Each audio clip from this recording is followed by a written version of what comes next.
N आप लोगों का स्वागत है क्रैक कोच चैनल पर। आज यहाँ पर काजू नंबर 8 का सीन 2 आ चुका है और आज हम देखने वाले एपिसोड नंबर 1। एपिसोड के स्टार्ट में हमें एक सिटी का सीन दिखाया जाता है। यहाँ पे काजू और की सायरन की आवाज आ रही होती है। तभी दूसरे सीन में काफका और मीना को भागते हुए दिखाया जाता है और अब यहाँ पर भी लोगों ने भागना शुरू कर दिया है। न्यूज चैनल में भी अच्छी दिखाई जा रही होती है। जो काजू है उसका जो फॉलोटूड है वो 6.7 का है। सिटी के लोग यहाँ पर आपस में बात कर रहे होते हैं। अब वो लोग यहाँ पर काजू से काफी ज्यादा तंग आ चुके हैं। मतलब यहाँ पास वाली बिल्डिंग में एक बहुत बड़ा अटैक होता है जिससे काफका और मीना बच के भाग रहे होते हैं। लेकिन अब भागते वक्त मीना यहाँ पे गिर जाती है। मीना का रोता हुआ चेहरा देखकर काफका उससे कहता है सब कुछ ठीक हो जाएगा यहाँ पर। आइए बोल के काफका थोड़ी स्माइल भी करता है और अब यहाँ पे काफका मीना को उठाता है और वो उसको साथ चलने को कहता है। यहाँ पे डिफेंस फोर्स की गाड़ियां भी दिखाई जाती है और यहाँ पे काफका उसे चिल्लाते हुए बोल रहा होता है जाओ उन काजू को खत्म कर दो। तब यहाँ पे एक बहुत बड़ा धमाका होता है। काफका का हाथ मीना से छूट जाता है और वो थोड़ा सा पीछे गिर जाता है। लेकिन यहाँ पे काफका अपने आप को बचा भी लेता है और जैसे यहाँ पर वो आसपास देखता है उसको मीना कहीं भी नहीं दिखाई देती। वो अपने आसपास देखता है और मीना को आवाज लगाता है। तब यहाँ पे काफी सारे डिफेंस फोर्स के सोल्जर्स को दिखाया जाता है जो कि गन पॉइंट कर रहे होते हैं। उन सोल्जर्स के बीच वो लोग भी होते हैं जिनके साथ काफका पहले काम किया करता था।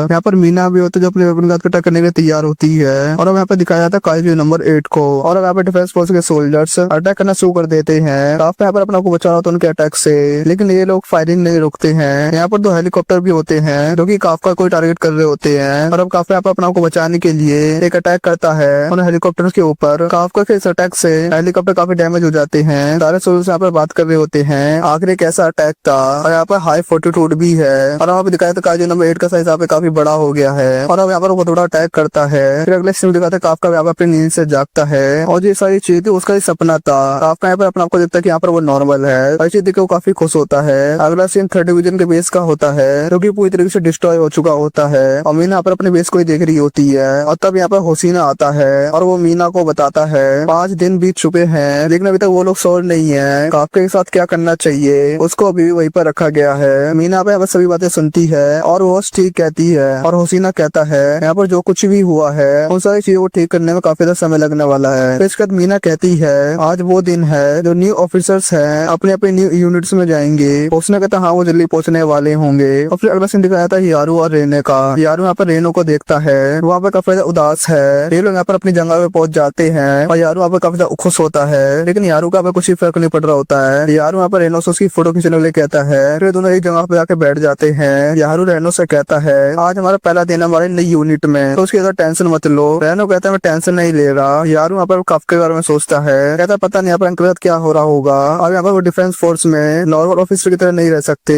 रेनो अब यहाँ पे यारू को देखता है और वो हंसता है और रेनो कहता मुझे याद आ गया काफका ने क्या कहा था उससे काजू बनने के बाद। काफका ने उससे कहा था क्या वो डिफेंस फोर्स ज्वाइन भी कर पाएगा। ये लोग यहाँ पे यही बात करते हैं काफका जरूर वापिस आएगा। रसी ने दिखाया था 4th डिवीजन का बेस का। यारू और रेनो वहीं पे जा रहे होते हैं। रेनो यहाँ पे खुद से यही कह रहा होता है वहाँ पे काफी ज्यादा स्ट्रॉन्ग बनेगा और काफका को प्रोटेक्ट करेगा। रसी ने दिखाया था स्नोविया का, वो यहाँ पे यही सोच रही होती है उसका यहाँ पर और भी ज्यादा स्ट्रॉन्ग बनना है। तब यहाँ पर एक बंदा आता है और वो स्नोविया से माफी मांगता है उसको इंतजार कराने के लिए। ये बंदा 1st डिवीजन का वाइस कैप्टन है और उस बंदे का नाम है हासिगावा। हासिगावा स्नोविया से कहता है अब वो उसे कैप्टन से मिलाने ले जाएगा। इसके बाद हासिगावा स्नोविया कैप्टन के पास जा रहे होते हैं। हासिगावा स्नोविया से कहता है वो सो रहा कि 3rd डिवीजन के कैप्टन आसिरो ने स्नोविया को सब कुछ बता दिया होगा। जब तक 3rd डिवीजन का बेस तैयार हो रहा है जब तक 1st डिवीजन के साथ स्नोविया काम करेगी। स्नोविया बोलती है हाँ बिल्कुल। स्नोविया बताती है जो 1st डिवीजन है वो सारे के सारे डिवीजन में सबसे ज्यादा स्ट्रॉन्ग है और ये परफेक्ट देगा इसके स्किल को बढ़ाने के लिए। और अब स्नोविया और हासिगावा वो कैप्टन के ऑफिस के सामने पहुंच जाते हैं। स्नोविया पर खुद से कहती है वो 1st डिवीजन के कैप्टन से मिलने वाली है, वो सब कुछ सीखेगी उससे जो उससे वो सीख सकती है। जैसे हासिगावा ऑफिस का गेट खोलता है वहाँ पे ये देखते हैं जो नारुम भी है वो गेम खेल रहा होता है और वो चुपचाप गेट बंद कर देता है और हासिगावा ऑफिस के अंदर जाता है और वो नारुमी को एक लात मारता है। हासिगावा नारुमी से कहता है इसको पहले बता दिया गया था वो अपना रूम साफ रखे। नारुमी कहता है हाँ मैं जानता हूँ तुमने मुझसे कहा था लेकिन मेरा डिसीजन है कि मैं काम करूंगा कि नहीं। और सुनकर हासिगावा नारुमी को एक लात मारता है। हासिगावा उससे कहता है तुम एक नंबर के आलसी हो और तुम अपना रूम भी साफ नहीं कर सकते।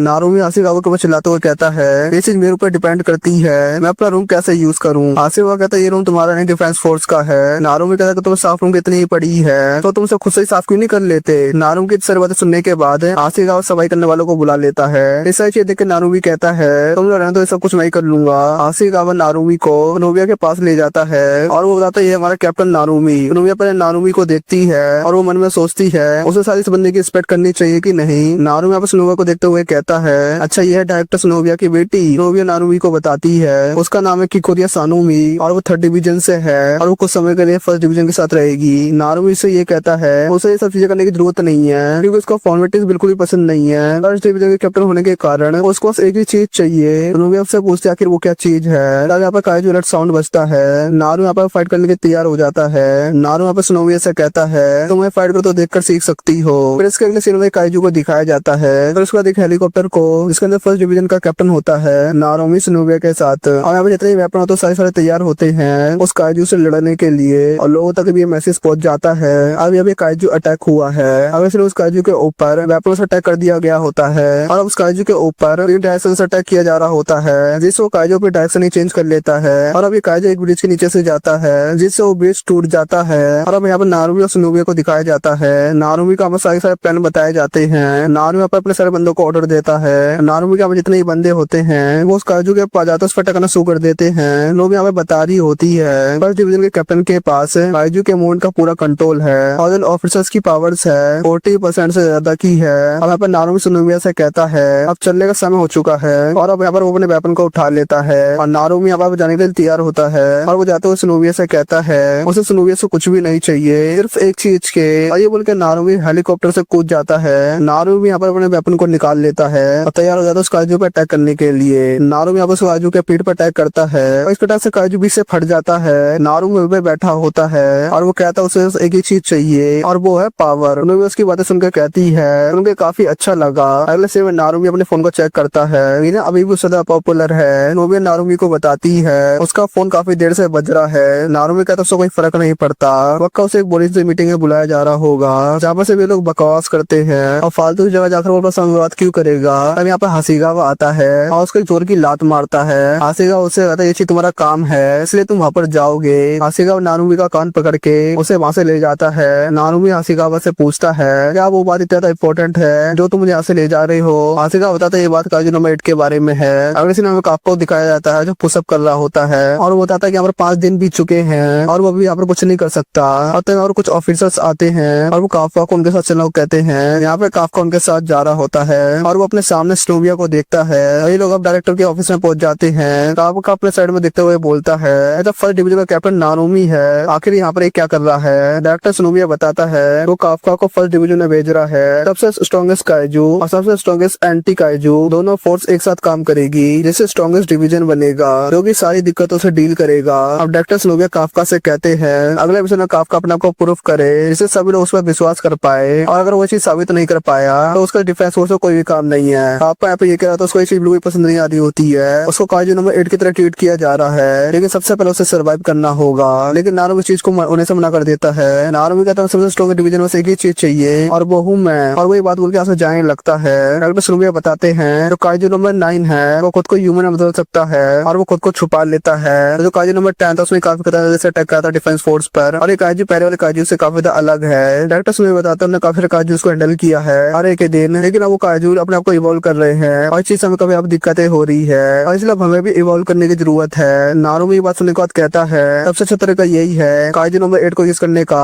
उसे एक वेपन बना दिया जाए जिसे मैं यूज कर सकूं। अब काफका नारुमी को समझाते हुए कहता है जो उसके दोस्त है उसके ऊपर ज्यादा भरोसा करते हैं और उनके लिए सर्वाइव करना होगा और अभी भी ऐसा कुछ दोस्तों पूरा करना अपनी जिंदगी के अंदर। और काफका यहाँ पर बात कर रहा था मेरे साथ मिलकर काइजू से लड़ने की। काफका यहाँ पर अपन नारुमी को अपना नाम बताता है और वो कहता है वो 1st डिवीजन को ज्वाइन कर रहा है। नारुमी यहाँ पर उससे ये कहता है ऐसा काफका के फीलिंग में कोई भी इंटरेस्ट नहीं है मुझे बस अपनी पावर और रिजल्ट दिखाओ और अगर काफका क्लियर अपने मुझसे कंट्रोल खोता है तो मैं उसे खुद खत्म कर दूंगा। अगले सीन में होशीमा मीना को बता रहा होता है अब जितने भी ऑफिसर्स है अपने डिवीजन में पहुंच चुके हैं और काफका भी। और मीना भी होशीनो से कहती है चलो अब वे अपना काम करना चाहिए। और अब अगले सीन में स्नोविया को दिखाया जाता है जो कि अपने सामान को पैक कर रही होती है। फिर अगले सीन में डॉक्टर स्नोविया एक लैब के अंदर जा रहा होता है और इसी एपिसोड पे खत्म हो जाता है। कैसा लगा आज के एपिसोड कमेंट कर जरूर बताना और अगर वीडियो देख लियो सब्सक्राइब जरूर कर लेना। चलो मिलता है नेक्स्ट वीडियो में।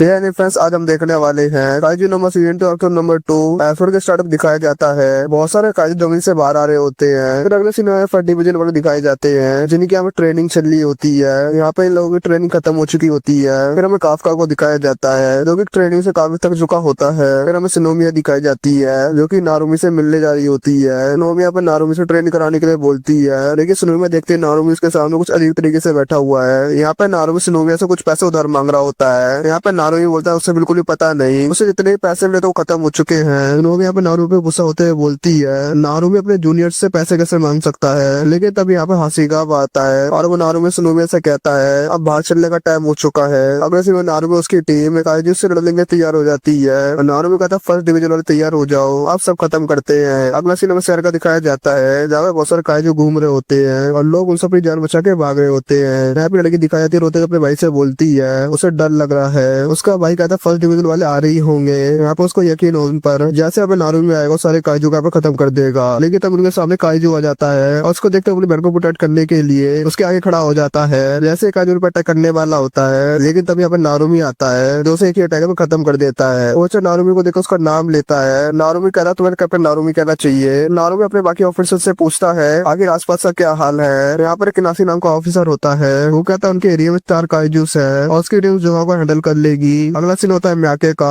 वही बोलता है उसकी टीम ने सब कुछ संभाल लिया है। नारुमी कहते उनके प्योरिटी सबको संभालना और जितने भी आम लोगों ने सेव करना। नारुमी अपने टीम मेंबर से कहता है ये इनके ऊपर काजू को सीधे खत्म कर दे, न्यूट्रलाइजेशन जोन में लिया है। इसका नारुमी सिनोविया काफका को कहता है वो दोनों सारे काजू को खत्म कर दे, न्यूट्रलाइजेशन जोन में आए और वो ये दिखाओ किस काम के हैं। काफका और सिनोविया को बात समझ आ जाती है। सिनोविया कमांड पोस्ट का दिखाया जाता है। वहाँ पे जितने भी लोग हैं वो काजू नंबर 8 की रेटिंग्स पे ध्यान दे रहे हैं। यहाँ पता चलता है कि डिफेंस फोर्स ने सिटी के सारे लोगों को यहाँ से बाहर निकाल दिया है। यहाँ पे डॉक्टर सिनोविया सबसे कहता है हम लोगों का सिर्फ एक ही काम है काइजूस को खत्म करना। अगले सिनेमा कुछ हेलीकॉप्टर दिखाए जाते हैं जो कि आसमान से काइजूस पर अटैक कर रहे होते हैं और डिफेंस फोर्स के लोग भी इन पर अटैक कर रहे होते हैं। फिर अगला सिनेमा सिनोमिया का दिखाया जाता है जो कि अपने अपन को तैयार कर लेती है। वो इंटरनेशनल जोन में आने वाले काइजूस को अब खत्म करने वाली है। यहाँ पे सिनोमो को कहा जाता है वो सिनोमिया को बैकअप दे, लेकिन तभी वो देखता है उसने कुछ समय में काइजू को उड़ा दिया है। सिनोमिया कहते हैं अभी बहुत स्लो हूँ, वाइस कैप्टन होसिना काफी ज्यादा फास्ट है और कैप्टन मीना अपने स्ट्राइक में काफी ज्यादा स्ट्रॉन्ग है। और यहाँ पे सिनोमिया को काइजू को खत्म कर देती है। आपको कोई भी चीज पता चल जाती है और वो भी काफी खुश होता है सिनोमिया के लिए। यहाँ पे सिनोमिया से बोलती है वहाँ पर काफी अच्छे फाइट में, लेकिन तब यहाँ पे सिनोमिया आती है और सिनोमिया के पीछे खड़े हुए काइजू को खत्म करना शुरू कर देती है।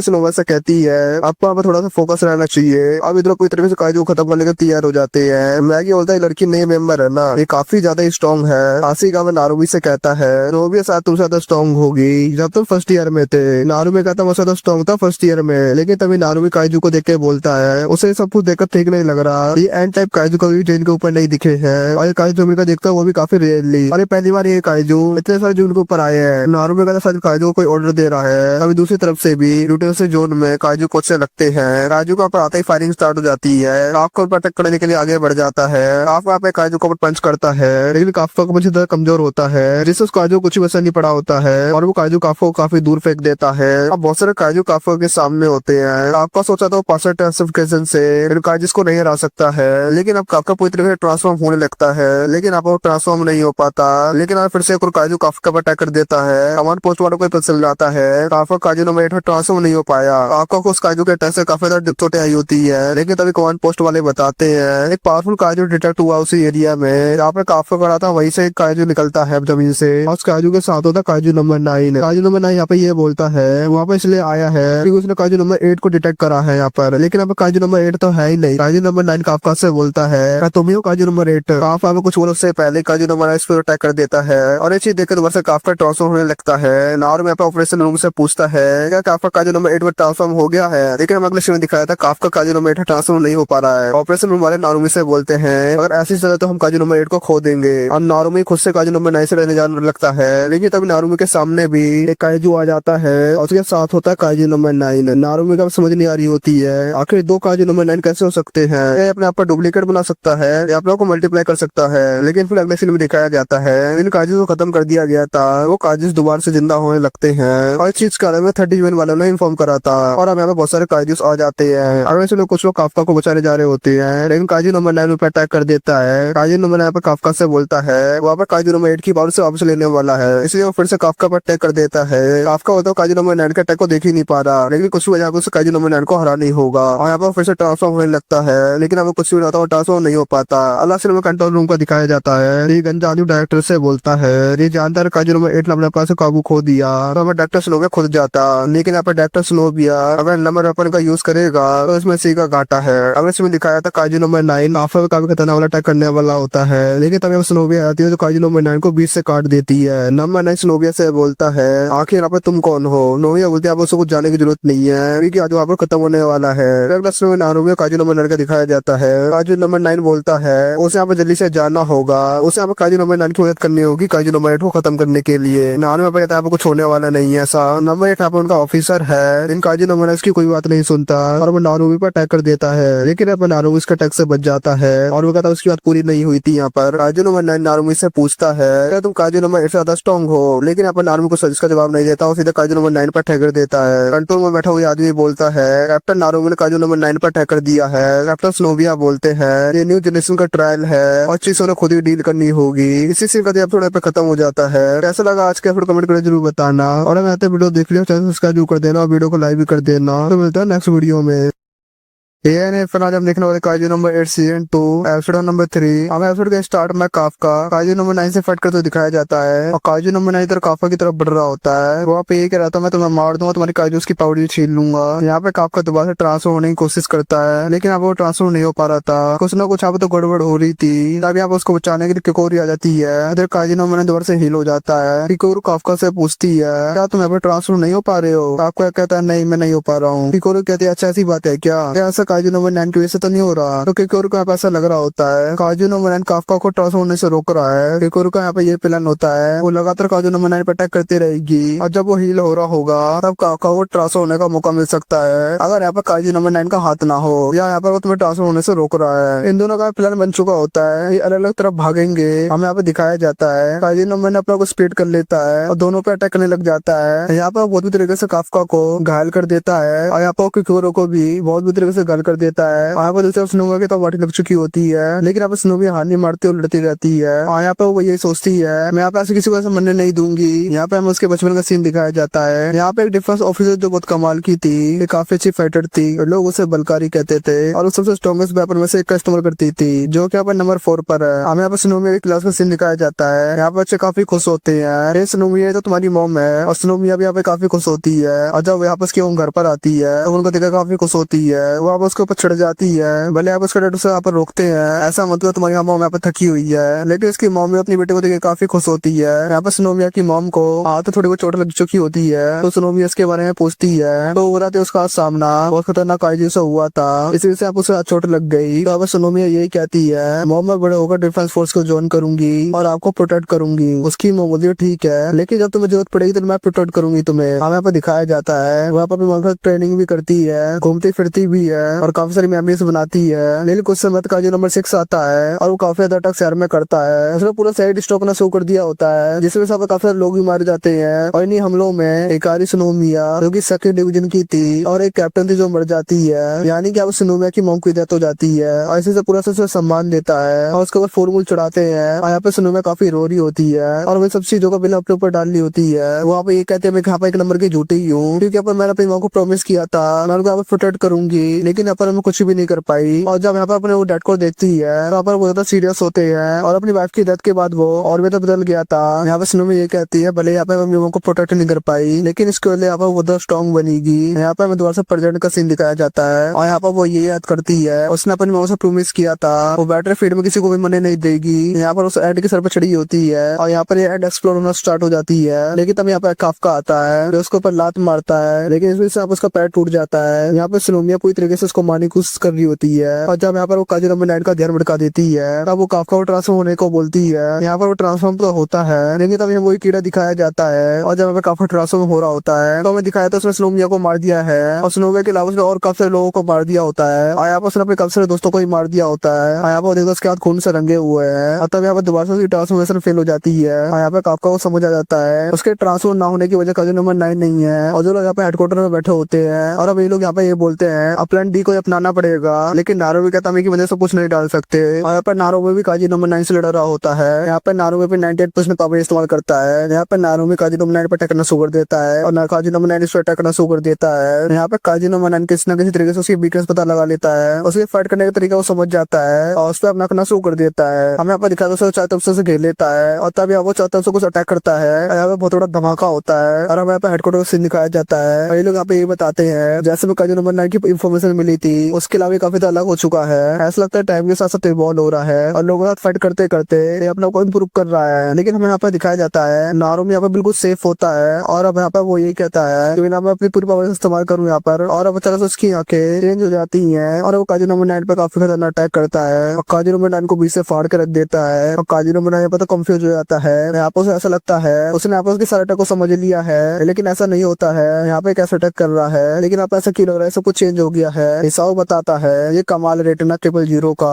यानी कि यहाँ पे उसकी आंखों में लेंस लगे वो काजू से बने हुए हैं। यहाँ पे उसकी आंखों में वेपन लगा हुआ है वो काजू नंबर बिल से बनाया गया है। यहाँ पर किसी के अंदर के ब्रेन सिग्नल को पता लग सकता है। इसी अटैक को करने से पहले ही उसे पता लग जाएगा क्योंकि वो ब्रेन सिग्नल को ट्रैक कर सकता है। यहाँ पर खतरनाक तरीके से काजी नंबर 9 पर अटैक करना शुरू कर देता है और उसका बहुत तरीके से गाली शुरू कर देता है। यहाँ पर उसको उसका कोर दिख जाता है। यहाँ पर उसके कोर पर अटैक करता है, उसको पूरी काट कर रख देता है। यहाँ पर पूरी तरीके से खत्म हो जाता है और नारुतो भी सोचता है तुम्हारी बारी है आपका ही फोनो। हमें यहाँ पर दिखाया जाता है सनोमिया उसको संभालने की कोशिश कर रही होती है, लेकिन काजी नंबर ने उसका वेपन तोड़ देता है और साथ में सनोमिया काफका को काफी देर पेलता है। काफका को तो अधमरा कर देता है वो। यहाँ पे काफका ये बोलता है उसे तो डर लग रहा है और उसको उसी स्वाद का डर लग रहा है वो काजी नंबर 8 में कन्वर्ट होकर अपने आप से बाहर न चले जाए, जिससे आप अपने साथी को ही ना मार दे। और ये मेरे अंदर का डर है। ये बात है सनोमिया सुन लेती है और वो कहती है अच्छा ऐसी बात है क्या। यहाँ पर वो काफका को प्रोटेक्ट कर रही होती है और आगे बढ़ते काजी नंबर 9 पर अटैक करने के लिए वहाँ पर सारे दोस्तों का नाम लेती है और वो कहती है तुम हम लोगों को हल्के में मत लो क्योंकि हम डिफेंस फोर्स के ऑफिसर्स हैं। और यहाँ काफका को रियलाइज होता है ये लोग हमें सच्चे काफी स्ट्रॉन्ग है, तो आप इन लोगों का अभी तक भी कैसे हो सकता है। और अगर वहाँ पर गलती से भी आउट ऑफ कंट्रोल हो जाता है तो वो इसे संभाल ही लेंगे और ऐसा कोई चांस नहीं बनता कि स्नोबिया को मार दे। यहाँ पर वो दोबारा से काजी नंबर 8 में ट्रांसफॉर्म होने की कोशिश करता है और फाइनली यहाँ पर वो ट्रांसफॉर्म हो जाता है। यहाँ पर स्नोबिया काफी चंगी सांस लेती है और वहाँ पे यही कहती है तो हमेशा लेट ही आते हो काफका। यहाँ पे लोगों को इन्फॉर्मेशन मिल चुकी होती है काफका काजी नंबर 8 में ट्रांसफॉर्म हो चुका है और काजी नंबर 9 नहीं बोलता है अच्छा तुम ही हो काजी नंबर 8। यहाँ पर वो चिकन स्टार्ट कर देता है। इससे आप एंड मरी होती है और दोबारा से जिंदा होना स्टार्ट हो जाती है और जिसके ऊपर काजी नंबर 9 होता है उसके विंग्स निकल आते हैं। इधर काफका सनोमिया से बोलता है देखा जाता है मुझे अपने ज्यादा भरोसा नहीं है, लेकिन मुझे तो लोगों को 100% भरोसा है या फिर बाकी सारे तुम्हारे लोगों पर छोड़ सकता हूँ। वो सनोमिया बोलता है अच्छा मैं सबको मैं संभालू अब चलो ठीक है, लेकिन इसके लिए तुम्हें यहाँ पे जीतना होगा वरना तो मैं तुम्हें खुद ही मार दूंगी। ये लोग यहाँ पे अपने रिश्ते पर निकल जाते हैं। यहाँ पे काफका आगे बढ़ते हैं काजी नंबर 9 पे अटैक करने के लिए और इस एंड के बाद अजीबोगरीब रूप ले लेते हैं, लेकिन काफका पलक झपकते ही उसके अंदर का कोड निकाल लेता है और एक कोड काजी नंबर 9 का नहीं होता बल्कि इस एंड का होता है और उसे फोड़ देता है। फिर वो काजी नंबर 9 पे अटैक करना शुरू कर देता है। यहाँ पर वो हवा में छलांग मारता है। यहाँ पर वो कहता है कि जब नारुतो कंट्रोल हो गया था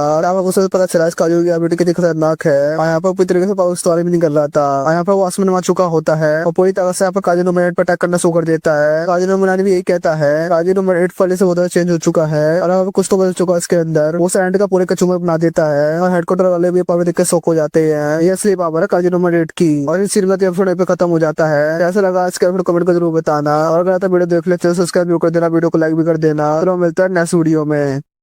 आज हम देखने वाले Kaiji number 8 episode number 4। Episode के स्टार्ट में कंट्रोल रूम का सीन दिखाया जाता है जहाँ पर वो लोग इन्फॉर्मेशन देते हैं सारे के सारे काजिस खत्म हो गए हैं, लेकिन स्नोबिया इन्फॉर्मेशन देती है अभी कुछ काजिस बचे हैं। इसके बाद काजी नंबर 8 नारुतो मिलकर सभी काजिस को मार रहे होते हैं। ये देखते हुए डॉक्टर स्नोबिया कहते हैं जितने भी न्यू जेन के ऑफिसर्स हैं वो काफी अच्छा काम कर रहे हैं। फिर इसके कंट्रोल रूम से इन्फॉर्मेशन मिलती है सारे के सारे काजिस खत्म हो गए हैं। इसके बाद डायरेक्टर स्नोबिया नारुतो काफका और स्नोबिया को ये कहते हैं आज उन लोगों ने बहुत अच्छा काम किया। आपको सुनकर ये बात काफी खुश हो जाता है और स्नोबिया तो चीज को सुनकर इमोशनली हो जाती है। इसका तो नारुतो में दिखाया जाता है जिसे एक चीज परेशान कर रही होती है। वहाँ पर सही सोचा था कि काजू नंबर 9 पे करने क्या आया था और तब इमरजेंसी अलार्म बजता और कंट्रोल रूम वाले बताते हैं उन्होंने काजू को डिटेक्ट किया उसी एरिया में। अचानक से यहाँ पे काजू नंबर 9 बोलने लगता है। काजू नंबर 9 बोलता है काजू नंबर 8 को नहीं हरा पाया, लेकिन एक नए दिन वो काजू नंबर 8 की पावर को लेके रहेगा। यहाँ पे काफका काजू नंबर 9 को खत्म करने जाता है, लेकिन उससे पहले वो गायब हो जाता है। कंट्रोल रूम का होता है। अब काफका नारुतो को बताता है अब तक हम जिस काजू नंबर 9 से डर रहे थे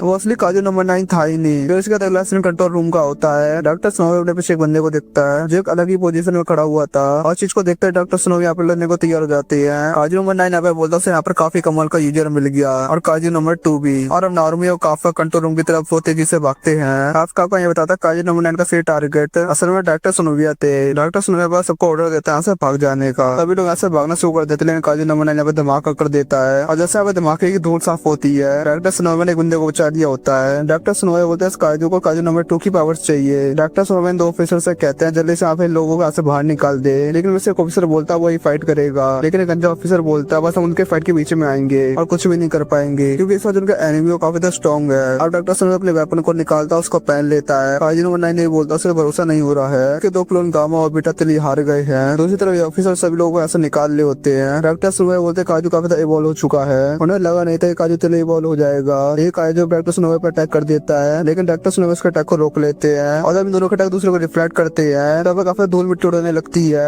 ये गंजा ऑफिसर बताता है डिवीजन के रिपोर्ट के हिसाब से काजू नंबर 9 का जो पोर्ट्रेट है 8.5 का है लेकिन गंजा ये भी साथ में बताता है डॉक्टर स्नोविया इस पोर्ट्रेट को झेल लेंगे। डॉक्टर स्नोविया अटैक से काफी ज्यादा घायल हो जाते हैं। ऐसे अटैक से उनका लेफ्ट हैंड काफी इंजर्ड हो जाता है। काजू नंबर 9 बोलते हैं मैं पहले से स्ट्रॉन्ग हो चुका हूँ इसलिए वो एक अटैक कर देता है डॉक्टर स्नोविया पर लेकिन डॉक्टर स्नोविया अटैक से अपने को बचा लेते हैं। डॉक्टर स्नोविया बोलते हैं आज उसको वो खत्म कर देंगे। अलग से नंबर नारुमी का दिखाया था जो डॉक्टर स्नोविया के पास ही जा रहा होता है। अब यहाँ पे लोगों को इन्फॉर्मेशन मिलती है यहाँ से सभी लोगों को बाहर निकाल दिया गया है इसलिए वैसे लोगों को यहाँ से निकल जाना चाहिए लेकिन डॉक्टर स्नोविया बोलता है काजू नंबर 9 के पास उन्हें डिटेक्ट करने की पावर है इसलिए वहाँ से भाग नहीं सकता और डॉक्टर स्नोविया बंदे वहाँ से भागना को कहते हैं लेकिन ये बंदा कहता है वो वहाँ से भाग नहीं सकता लेकिन अब ये बंदा बोलता है उसका यहाँ पे काम है डॉक्टर स्नोविया की मदद करना था वो जीत नहीं जाते। अब ये बंदा इन्फॉर्मेशन देता है किसी भी नंबर वेपन को यूज करने पर यूजर को काफी दिक्कतों का सामना करना पड़ सकता है लेकिन यूजर को जो पावर्स मिलते हैं दाई काजू जैसी होती है यानी कि बहुत ज्यादा पावरफुल है। डॉक्टर स्नोविया सौर का यूज करके काजू नंबर पर अटैक करते हैं लेकिन अभी भी डॉक्टर स्नोविया को काफी दिक्कतों का सामना करना पड़ता है और डॉक्टर स्नोविया से अटैक करता है जिससे काजू का शरीर उड़ जाता है लेकिन काजू द्वारा उड़ जाता है डॉक्टर स्नोविया पर अटैक करना शुरू कर देता है और लास्ट में काजू डॉक्टर स्नोविया पे तरफ अटैक करता है जिससे काफी दूर जाके गिरते हैं और तब यहाँ पे काजू नंबर 9 आता है और उसे उठा के नीचे फेंक देता है और बंदा अपने लैपटॉप में देखता है डॉक्टर स्नोविया की काफी हालत खराब हो चुकी है उनकी बॉडी से काफी ज्यादा नुकसान पहुंचा है लेकिन डॉक्टर स्नोविया पे दौर से खड़े हो जाते हैं और उस बंदे से कहते हैं यहाँ पे कुछ हो जाए लेकिन उस काजू को हरा के रहूंगा। अब डॉक्टर स्नोविया अपने वेपन फुल पावर का यूज करने वाले होते हैं। ये बंदा डॉक्टर स्नोविया को ऐसा करने के लिए मना करता है और वो बंदा कहता है तुम ऐसा किया तो तुम आगे जाकर फाइट नहीं कर पाओगे। डॉक्टर स्नोविया बोलता है उन चीजों कोई फर्क नहीं पड़ता जो अगली जनरेशन है वो काफी ज्यादा कैपेबल है काजू से लड़ने के लिए। इसके वजह में काजू नंबर 9 डॉक्टर स्नोविया पर अटैक कर देता है। अगला सीन में पास्ट का दिखाया जाता है। यहाँ पे स्नोविया की मॉम होती है उसके पापा भी। डॉक्टर स्नोविया बोलता है कि कोरू डेफेंस फोर्स को ज्वाइन करना चाहती है और ये बात नॉर्मल है क्योंकि उस फैमिली में पैदा हुई है। वहाँ पर किकोरू की मॉम बोलती है अगर किकोरू डिफेंस फोर्स को ज्वाइन करना चाहती है तो उसको ट्रेन जरूर करेगी लेकिन किकोरू की मॉम ये भी चाहती है जो किकोरू के फादर है यानी कि डॉक्टर स्नोविया अपने प्यार से अपनी बेटी को बिगाड़ दे। अगला समुद्र उस पर जाने का दिखाया जाता है। यहाँ पर डॉक्टर स्नोविया काजू नंबर 9 लड़ रही होती है। इस अपनी पूरी जान लगा देते काजू नंबर 9 लड़ने के लिए। वो काजू नंबर 9 पे काफी खतरनाक वाला अटैक करते हैं लेकिन ये बताता है काजू नंबर 9 अपनी फॉर्म चेंज कर रहा है लेकिन यहाँ पे डॉक्टर स्नोविया अपना दूसरा अटैक भी तैयार कर लेते हैं उस पर अटैक करने के लिए। ये अटैक ज्यादा खतरनाक होता है। इसे दूर से नारुमी और काफका देख लेते हैं और सब कुछ खत्म होने जब आदमी आगे बढ़ता है तो बंदा देखता है डॉक्टर स्नोविया यहाँ पे खड़े हुए हैं लेकिन यहाँ पे बिल्कुल होश में नहीं होते और काजू नंबर 9 का स्कोर बिल्कुल सही सलामत होता है और वो खुद की बॉडी को रिजनरेट कर रहा होता है। ये आदमी डॉक्टर स्नोविया को ऐसे भागने को कहता है लेकिन डॉक्टर स्नोविया तो एक पावरफुल अटैक करे। ये काजू डॉक्टर स्नोविया को घेर लेता है। अब काजू नंबर 8 नारुमी को दिखाया जाता है और ये लोग जगह पहुंच जाते हैं जहाँ पे डॉक्टर स्नोविया होते हैं। नारुमी डॉक्टर स्नोविया को देखकर उनके पास जाने लगता है लेकिन काफी यहाँ पे ये पता कर लेता है वहाँ पर जो बंदा खड़ा डॉक्टर स्नोविया नहीं काजू नंबर 9 है और चाहे काजू नंबर 9 नारुमी पे अटैक कर देता है लेकिन काफका वक्त रहते नारुमी को बचा लेता है। काफका नोटिस करता है काजू नंबर 9 की पावर काफी ज्यादा अलग हो चुकी है। अब नारुमी डॉक्टर स्नोविया की आवाज लगा रहा होता है लेकिन काजू नंबर 9 ये बोलता है उन्होंने डॉक्टर स्नोविया की बॉडी को एक यूजर बना लिया है। अतः यहाँ पे केकोरी आती है तो काजू नंबर 9 पे अटैक करने लग जाती है। काजू नंबर 9 ये बोलता है अच्छा तुम इस बंदे की बेटी हो। अब स्नोविया काजू नंबर 9 पे भी अटैक कर देता है। काजू नंबर 9 ने बोलता है अच्छा वही अटैक है जो मैंने किलोन बेटा पे किया था। नारुमी लगा उस पर अटैक करता रहता है लेकिन एक ही बेटा काजू नंबर 9 पसंद नहीं करता और बिल्कुल खरोचे नहीं आती और बिल्कुल निशान नहीं दे पाते। अब हमें पास्ट का सीन दिखाया जाता है। यहाँ पर डॉक्टर स्नोविया नारुमी से कह रहे होते हैं स्ट्रॉन्गर डिवीजन बनेगा तो फाइट करना छोड़ देंगे और नारुमी के ऊपर पूरा भरोसा है और नारुमी काजू नंबर 9 पे टक्कर लेकर आगे बढ़ रहा होता है लेकिन यहाँ पे काजू नंबर 9 बोलता है वैसे उसको जाने का समय हो चुका है लेकिन यहाँ पर नारुमी और काजू नंबर 8 दो साथ में टक्कर देते हैं और इसी का एपिसोड पे खत्म हो जाता है। कैसे लगा आज का एपिसोड कमेंट कर जरूर बताना और बात है वीडियो देख लो चैनल सब्सक्राइब कर देना वीडियो को लाइक भी कर देना और मिलता है नेक्स्ट वीडियो में। फ्रेंड्स, आज हम देखने वाले काजी नंबर 8 और एपिसोड की स्टार्टिंग में दिखाया जाता है काजी नंबर 8 और नारुमी काजी नंबर 9 से फाइट कर रहे होते हैं। अब काजी नंबर 9 निको पेल्ला होता है और हमें वहीं पे दूसरी तरफ दिखाया सुनो में काफी उदास होती है जो उसके डैड के साथ हुआ ये देखकर। अब काजी नंबर 9 काजी नंबर 8 और नारुमी दोनों पे अटैक कर देता है। काजी नंबर 8 बोलता है वो और नारुमी काजी नंबर 9 से फाइट तो कर रहे हैं लेकिन यहाँ पे काजी नंबर 9 जीत रहा है। काजी नंबर 9 बोलता है वहां से जा रहा है लेकिन तभी वो नोटिस करते उसको दाएं हाथों करके नीचे गिर जाता है। नारुमी काजी नंबर 8 से बोलता है अब उनके पास काफी अच्छा मौका है काजी नंबर 9 पे अटैक करने का, इसलिए अब नारुमी सबसे पहले अटैक करता है। काजी 9 इसको रोक नहीं पाता और तब यहाँ पे काजी नंबर 8 आता है और अब काजी नंबर 9 के लेफ्ट अटैक करता है और इस अटैक से उसकी आउटर जो बॉडी होती है टूट के गिर जाती है और उसके यहाँ पे ऑर्गन्स दिखने लगते हैं। काजी नंबर 8 आप कहता है वो यहाँ पे काजी नंबर 9 को छोड़ेगा नहीं। आपको बराबर काजी नंबर 9 पे काफी गुस्सा आ रहा होता है इसलिए वो काजी नंबर 9 पे काफी खतरनाक पंच करता है और इस पंच को खाने का काजी नंबर 9 काफी दूर जाके गिरता है। काजी नंबर 9 पे ये बोलता है यहाँ पर सबसे बड़ी दिक्कत है काजी नंबर 8, लेकिन तब यहाँ पे काफका काजी नंबर 9 के पास आता है और फिर से 2 पंच मार देता है उसको और इस पंच का काजी नंबर 9 का एक और हाथ कट जाता है और अब काफका और नारुमी अब दोनों मिलकर काजी नंबर 9 पर थोड़ा सा खतरनाक अटैक करने वाले होते हैं लेकिन अब काजी नंबर 9 बोलता है अब यहाँ से उसको जाने का समय हो चुका है और ये सब कहते हुए एक अटैक तैयार करने लगता है। इस वाले अटैक से यहाँ पे काफी बड़ा वाला धमाका होता है और इस टाइम में काजी नंबर 9 की आधी बॉडी खत्म हो जाती है लेकिन यहाँ पे काजी नंबर 9 सामने देखता है और इस अटैक से काजी नंबर 8 और नारुमी दोनों शेषनाग बच जाते हैं और ये सब देखकर काजी नंबर 9 अपना एक और क्लोन बुला लेता है। इसके तो स्नोवे उस आदमी को अटैक कर देता है और ये कहता है काजी नंबर 8 और नारुमी उन्हें जरूर बचाना तो जाएंगे क्योंकि वो लोग जरूरतमंदों की पहले मदद करते हैं। दूसरी तरफ हमें काफका स्नोवे को बचा लेता है और नारुमी इस बंदे को वही सबका मौका उठाकर काजी नंबर 9 ऐसे भाग जाता है। अलग नंबर सिटी का दिखाया जाता है। इन सभी को पता चल जाता है कि हाल ही में हुए अटैक में डॉक्टर स्नोवे यहाँ पर मारे गए। अगला सीन में ऑफिसर्स का दिखाया जाता है जहाँ पर शोक मना रहे होते हैं लेकिन यहाँ पे काफका नोटिस करता है स्नोवे नहीं है। अगला सीन में डॉक्टर ऑफिस का दिखाया जाता है। नारुमी यहाँ पे आता है और स्नोवे यहाँ पे बता रही होती है वो यहाँ पर कुछ भी नहीं कर पाई क्योंकि यहाँ पर वो कमजोर है। वो ये भी कहती है सब उसकी गलती है क्योंकि इसकी वजह से काजी नंबर 9 भाग गया इसलिए उसको उधर स्ट्रॉन्ग बनना है क्योंकि उसको काजी नंबर 9 को हराना है। और स्नोवे यहाँ पे ये भी बोलती है उस चीज के अंदर उसके डैड भी कहीं ना कहीं जिंदा है और वो अपने फादर को जब तक गुड बाय नहीं कहेगी जब तक वो काजी नंबर 9 को हरानी देती। नारुमी यहाँ पे स्नोवे से बोलता है उसको हमें सबसे ज्यादा स्ट्रॉन्ग बनाएगा लेकिन खुद से ज्यादा नहीं और वहाँ पे ये भी कहता है सबसे रिजल्ट चाहिए। यहाँ पर काफका भी होता है जो बाहर खड़े होकर इनकी बातें सुन रहा होता है। काफका यहाँ पर अपने हाथ को देखता है जहाँ पर उसके हाथों चोट आई होती है लेकिन यहाँ पर अपने गिलप पहन लेता है यहाँ से चले जाता है। अगला सीन में 2 बंदों का दिखाया जाता है। ये बंदा से गंजे आदमी को कहता है डॉक्टर स्नोवे ने इनको एक सीक्रेट मिशन दिया था और डॉक्टर स्नोवे ने उनसे ये भी कहा था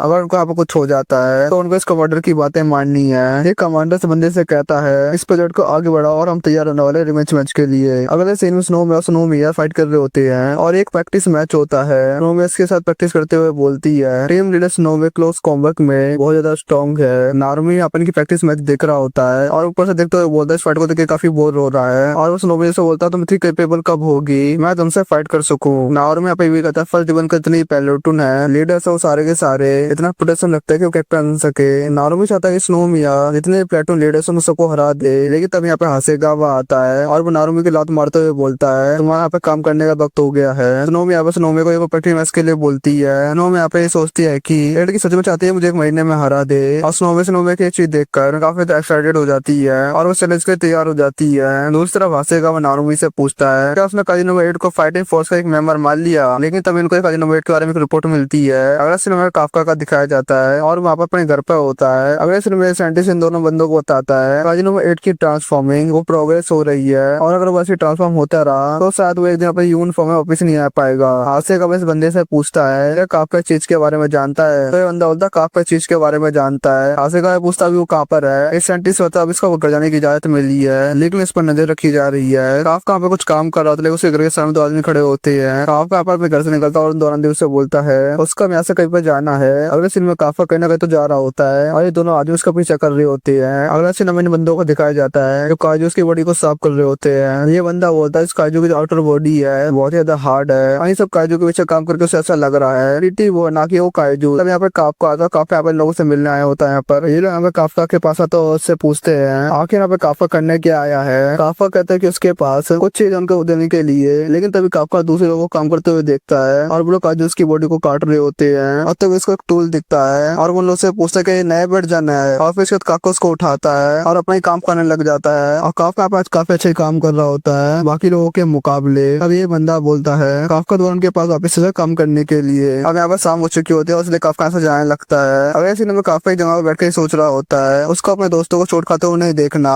इसलिए उसको काजी नंबर 9 को किसी हालत में हराना होगा और तब यहाँ उसके बगल में नारुमी आके बैठ जाता है और तब यहाँ पे नारुमी काफका से कहता है वो उसको डिफेंस फोर्स में नहीं रख सकता, और काफका भी यहाँ पे जानता है वहाँ पर ऐसा क्यों कह रहा है, क्योंकि यहाँ पर अगर वो ऐसे ट्रांसफॉर्म होता रहा तो दिन ऐसा हो सकता है कि अपनी ह्यूमन फॉर्म में वापस ना पाए, और ये रीजन है वो काफका को ज्यादा फाइट करने नहीं दे सकता। लेकिन तभी नारुमी काफका के पास आके कहता है डिफेंस फोर्स को काफका की मदद चाहिए, उसको इस बात से बिल्कुल ही फर्क नहीं पड़ता, उसको इस बात से बिल्कुल ही फर्क नहीं पड़ता काफका हमेशा के लिए काजू बन के रह जाए, वो बस काजू नोमिनल को खत्म करना चाहता है और वैसा करने के लिए कुछ भी कर सकता है, और वो ये भी जानता है काफका भी यही सब चाहता है। वो लोग वहीं पे यहाँ पर फाइट हुई थी, नारुमी कहता है काफका चीज के लिए मना नहीं कर सकता और किसी भी चांस पर नहीं। काफका कहता है डॉक्टर स्नोविया ने उसके यहाँ पे एक चांस दिया था और वो तैयार है फाइट करने के लिए। नारुमी कहता है चलो ठीक है, चलो मेरे साथ आओ। अगला सीन हमें हुसीना का दिखाया जाता है जो कि यहाँ पे एक लैब में आया होता है, और वो कहता है अच्छा तुम यहाँ पे जाग गए, और इसी से एपिसोड यहाँ पे खत्म हो जाता है। और कैसा लगा आज का वीडियो कमेंट कर जरूर बताना, और अगर तुम्हें ऐसी और वीडियो देखनी है तो सब्सक्राइब जरूर कर देना, वीडियो को लाइक भी कर देना। चलो मिलता है नेक्स्ट वीडियो में।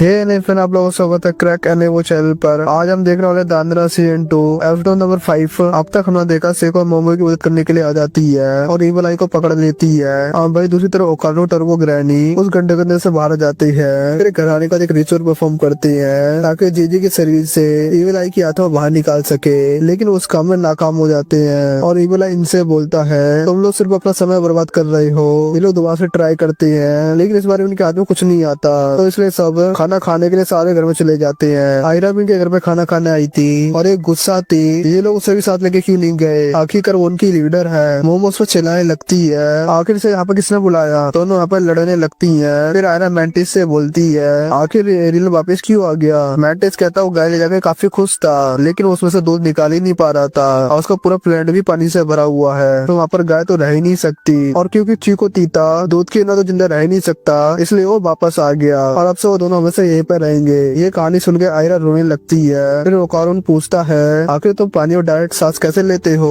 और भाई दूसरी तरफ सेको मांजिरो से बात कर रही थी और उन्हें जीजू को ठीक करने का कोई भी तरीका नहीं मिल रहा था, और वो लोग और भी लोगों को बुला ले तभी वो लोग जीजी से इवल आई को अलग नहीं कर पाएंगे, क्योंकि जीजी की स्पिरिचुअल पावर बहुत ही ज्यादा है और इससे जीजी की बॉडी में बुरा असर पड़ सकता है। तभी तारो जिससे जीजी के शरीर को बंद कर रखा था तभी वो गर्म उडो खा लेता है जिससे उसका मुंह जल जाता है। फिर इसके अंदर से जीजी की आवाज आने लगती है जो सुनकर सब लोग हैरान हो जाते हैं। आखिर जीजी ठीक हो गया, लेकिन सियोको बोलती है ये लगी कोई चाल हो सकती है। अब तारो अपना चेहरा ओपन करता है और यहाँ पे जी सच में ठीक हो गया था। अब सियोको उसके मुंह पे ठंडा पानी डाल देती है जिससे वो फिर से दोबारा से ईवल आई बन जाता है, और वो कहता है मैं सबको मार दूंगा, और अब सियोको उसके ऊपर गर्म सूप फेंक के मारती है जिससे वो दोबारा से जीजी बन जाता है। अब सियोको सबको बताती है जब जीजी पे ठंडा पानी डलता है तब वो ईवल आई बदल जाता है, और जब से गर्म पानी डलता है तो वापिस वो जीजी बन जाता है। अब वो जीजी के ऊपर से तारो को चरा हटा देती है, लेकिन अब इसकी पूरी बॉडी जीजी से चिपकी हुई थी। सेको जीजी से माफी मांगती है, अगर उसे पता था यहाँ पर ईवल आई है तो उन्हें वो कभी नहीं जाने देती। अब टर्बो ग्रैनी कहती है तुम लोग सच में लगता है तुम ईवल आई को कंट्रोल कर पाओगे क्या। ईवल आई एक माउंटेन स्पिरिट था जिनकी पावर गॉड लेवल की मानी जाती है, अगर इसने किसी आम इंसान को पोजेस किया होता तो उसका शरीर से झेल ही नहीं पाता और खत्म हो जाता, इसलिए उसने जीजी को टारगेट किया जिसकी स्पेशल एनर्जी काफी ज्यादा है जो उसका अल्टीमेट वेसल बन सकता है। टर्बो ग्रैनी कहती है कि ईवल आई अभी पैदा हुए बच्चे जैसा है और टाइम के साथ साथ स्ट्रॉन्ग होता चले जाएगा, फिर ये लोग उसे ऐसे बंद करके नहीं रख पाएंगे। टीको कहती है जीजी अब से किसी न किसी की निगरानी में रहेगा और मांजिरो भी इसकी निगरानी करता रहेगा, और जब तक वो ईवल आई को खत्म नहीं कर देते तब तक वो कामिनो शहर छोड़ कर नहीं दे सकता, क्योंकि शहर के वारन की पावर कम हो जाती है। और साथ में सब लोग गर्म पानी का थर्मोस लेके घूमेंगे ताकि वो जीजी के ऊपर गर्म पानी डालकर उसे नॉर्मल कर सके, और अब जीजी को भी ध्यान रखना होगा वो ठंडे पानी से दूर रहे। हाथ धोते समय, पानी पीते समय या बारिश के समय हमेशा से बच के रहना होगा, क्योंकि थोड़ा सा ठंडा पानी पड़ते ही वो ईवल आई में कन्वर्ट हो जाएगा। इसके बाद मैंटिस ऐसे जाने लगता है और हम वो पूछते उससे वो कहाँ रहेगा, तो मैंटिस उसे बताता है वो पास ही डेयरी फार्म में काम करने वाला है, इस सब का इंतजाम सेको ने करा है और इनको कभी मदद चाहिए होगी तो मैंटिस को बुला सकते हैं। और वही दूसरी तरफ आया बहुत समय से मैंटिस की बच्चे खेलने लगी हुई थी, और वही दूसरी तरफ ओकानो बड़बड़ करने लगता है उसका यूएफओ उड़ता कैसे है, वो पेट्रोल पे चलता है या डीजल पे। मैंटिस उसे कुछ बताता है लेकिन वो सब इन्हें समझ ही नहीं आता।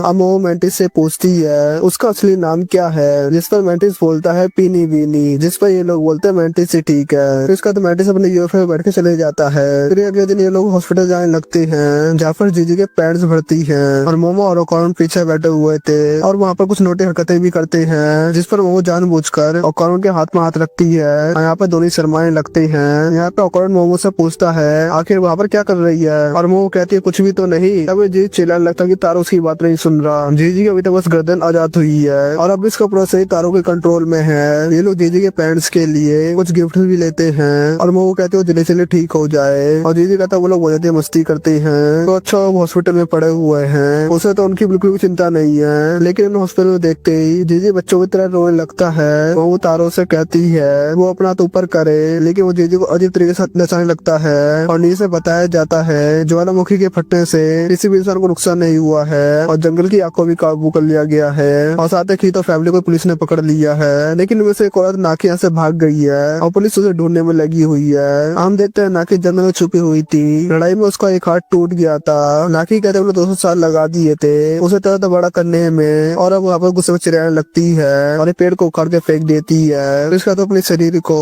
अपने ऊपर से उतार देती है और हम देखते हैं नाकी तो इंसान है ही नहीं बल्कि एक मॉन्स्टर है और वो 200 साल से एक इंसान की शक्ल में घूम रही थी। और वो कहती है मैं तो छोड़ूंगी नहीं। तो जमीन के अंदर रहने से ही मॉन्स्टरों को अपना दुश्मन बना लिया है। अगले दिन ओकारण और मोमो साथ में दोनों स्कूल जाने लगते हैं और ओकारण पूछता है जीजी कैसा है, और अब मोमो बोलती है शायद हयासी रिजोल्व कर उसे ठीक किया जा सकता है, लेकिन कोई हयासी करने के लिए तैयार ही नहीं है। फिर ओकारण बोलता है कि अगर तारों की सील हट गई तो हमें फिर से इविल से फाइट करनी पड़ेगी। तो वो बोलती है हाँ शायद से, और वो ओकारण सब कुछ पूछना चाहती है, लेकिन वो कुछ बोले उससे पहले मोमो की दोनों दोस्त मीको और मोको आ जाती है और उन्हें फिर से देख के मोमो काफी खुश होती है। मीको बताती है मोमो के गांव में ज्वालामुखी फटा है और उसके ऊपर लोगों ने यूएफओ भी देखा है। फिर इसके बाद ये लोग स्कूल पहुंच जाते हैं और भाई दूसरी तरफ आर्या की क्लास में कोई भी उससे बात नहीं कर रहा है। जब से उसे सच बताया है उसी ने मोमो के खिलाफ और रूमर फैलाया था।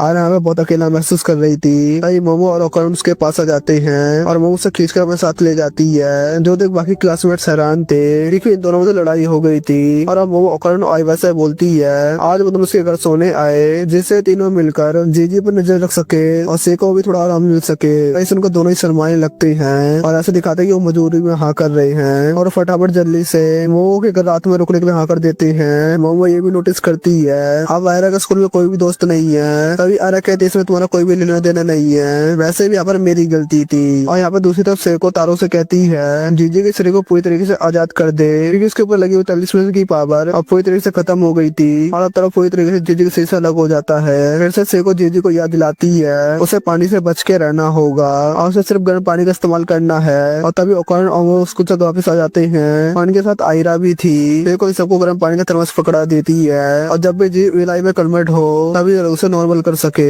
इसके बाद लोग खाना खाने बैठ जाते हैं और अब ओकारण और जीजी अच्छे दोस्त बन गए हैं। अब वही दूसरी तरफ मोमो और आयरा भी अच्छे दोस्त बनने लगे थे और अब ओकारण सेको को सोया सॉस देने लगता है और तभी गलती से एक बूंद जीजी के हाथ पे गिर जाती है और तभी इविल वो कन्वर्ट होकर पूरी टेबल को उठा के फेंक देता है और अब इस घर में बहुत बड़ा धमाका होता है और ये एपिसोड इसी सीन का खत्म हो जाता है। कैसा लगा आज का एपिसोड कमेंट करके जरूर बताना और अगर तक वीडियो देख लियो चैनल सब्सक्राइब वीडियो को लाइक भी कर देना। चलो मिलता है नेक्स्ट वीडियो में। फ्रेंड आज हम देखने वाले Kaiji number 8 season 2 episode number 7। Episode के स्टार्ट में हमें स्कूल का सीन दिखाया जाता है। ये जहाँ पे काफी सारे बच्चे होते हैं जो यहाँ पर आज अपना रिजल्ट देख रहे होते हैं और यहाँ पर स्कूल के अंदर न्यूट्रलाइजेशन स्पेशल एडवांस कोर्स हो रहा था। उसके सेकंड सेमेस्टर के मिड टर्म रिजल्ट है ये और हमें यहाँ पर दिखाया जाता है। यहाँ पे जो फर्स्ट आया होता है पूरेयासी यारू और यहाँ पर हमें यारू के बचपन का सीन दिखाया जा रहा होता है और यहाँ पर वो हमें ये बता रहा होता है पढ़ाई में और हमेशा स्पोर्ट्स में ट्रेनिंग करने में हमेशा आगे रहता था। वो हमेशा मीना सोरी गैर नारूमी और डॉक्टर सोनोमियो को इन सबको अपना आइडल मानता था और उन्हीं की तरफ बनना चाहता था और यहाँ पर ऐसा कोई शक भी नहीं था वो ऐसा बन पाएगा कि नहीं। हमें फिर से प्रेजेंट का सीन दिखाया जाता है और यहाँ पर हमें इचिगावा को दिखाया जाता है और हमें यहाँ पे पता है नंबर 6 वेपन के लिए इचिगावा को चुना गया है और ये बात यहाँ पे यारो को पच नहीं रही होती है क्योंकि आप उससे चांस मिला अपने आपको प्रूफ करने का। फिर साथ यहाँ पर उसको थोड़ी जलसी महसूस हो रही है इचिगावा से और तभी हमें दूसरी तरफ काजू का सीन दिखाया जाता है और जहाँ के लोगों को रेस्क्यू कर लिया गया है और इस काजू के साथ साथ छोटे यूजर्स भी होते हैं। हमें दिखाया है बिल्कुल कंट्रोल मिशन होता है और ये पूरी जगह न्यूट्रलाइजेशन जोन है। अब यहाँ पर टेस्ट शुरू होगा इचिगावा का, वहाँ पर अपने आपको प्रूव कर सकता है कि नहीं और क्या वो नंबर 6 वेपन यूज करने के लायक है कि नहीं। इचिगावा बिल्कुल रेडी होता है, यारू भी पीछे खड़ा होता है, वहाँ पर यही कहता है इस सूट को तो इतनी ठंडक निकल ली है ना इसके बारे में बिल्कुल बता भी नहीं सकता। कैप्टन यहाँ पे यही बोल रहे होता है यहाँ पर ऐसा लग रहा है मैं उन बूढ़े लोगों में से लग रहा हूँ जो बच्चों को सबक सिखाना चाहता है इसलिए मैं उनको मुश्किल काम दे रहा हूँ। भले यहाँ पर मैं उसको मना करता है ये काम करने के लिए लेकिन वो सब अपनी मर्जी से कर रहा है। यहाँ पर वाइस कैप्टन बोलती है। वहाँ पर ये कहते हैं इसकी परफॉर्मेंस है ना बहुत ज्यादा कमाल की है और चिकागो एक ग्रोइंग यूथ है और आगे जाकर वो और ज्यादा स्ट्रॉन्ग बन सकता है। और अभी के हिसाब से देखा जाए रिको उससे ताकतवर है अभी, लेकिन उसकी ग्रोथ की स्पीड है वो चिकागो से कम है। तो आप ऐसा लगता है थोड़े से बाद उन लोगों से आगे निकल जाएगा। यहाँ पर कैप्टन बताते हैं तो यहाँ पे सोंजो को हराना है जो भाई मोल्टेक 67 है भाई, फर्स्ट टाइम 67 में दिखाई दिया था और उसके बाद से 5 बार मारा चुका है और इसका 42 है 6.4। और अगर तुम उसको न्यूट्रलाइज नहीं कर पाओगे तो मैं इसे खुद संभाल लूंगा। तो अब दिखा तुम नंबर 6 संभालने लायक हो कि नहीं। अभी लोग आगे बढ़ जाते हैं। इसके साथ और भी काफी सारे लोग होते हैं उसकी मदद करने के लिए। और यारू भी यहाँ पर होता है और यारू देखता है चिकागो तेजी से आगे बढ़ रहा है और यहाँ पर अपनी एनर्जी बचाने के बजाय तेजी से आगे बढ़ने लगता है और यहाँ पर वो चिकागो कंपटीशन देने की कोशिश कर रहा होता है। और यहाँ पे चिकागो याद करता है जब वहाँ पर कैप्टन से बात कर रहा था नंबर अपन यूज करने से उस इंसान की जो लाइफ स्पैन होती है वो भी कम हो जाती है, इसलिए तुम इस मिशन में 10 मिनट नंबर 6 अपन को यूज करोगे, उससे ज्यादा नहीं, जिससे तुम्हें जान के ऊपर खतरा ना आए। और चिकागो को ये बात याद होती है और उसके पास बहुत कम समय है और इसी कम समय के अंदर उसको इस सोंजो काजू को हराना होगा। यहाँ पर उसके सामने योजो से भी आ रहे होते हैं। यहाँ पर अपने एस्केबिलिटी यूज करके बच जाता है। तब यहाँ बाकी सपोर्टर से भी आ जाते हैं उसकी मदद करने के लिए और वो काजू पर टकराना शुरू कर देते हैं। और तब यहाँ पर चिकागो अटैक करता है और उसको काजू का बिल्कुल फ्रीजी कर देता है और उसके कोर के साथ उसकी पूरी बॉडी को ही आइस उधर से टुकड़े टुकड़े कर देता है। और यहाँ पे उस चीज को देखकर शॉक हो जाता है। यहाँ पर उसका बार बार ध्यान चिकागो की तरफ जा रहा होता है और इसे उसके कॉमरेड उसको काजू से बचने को बोलते हैं। ध्यान यहाँ पे यूजी से आ रहे हैं। यार यहाँ पे याद करता है पहले यहाँ पर बोला था कमाल को हुआ करता था हर फील्ड के अंदर, लेकिन जब से उस अकेडमी को ज्वाइन किया ये सब रुक गया। यहाँ पर उसने देखा एक एक करके सारे लोग से आगे निकल गए और यहाँ पर उसका टैलेंट था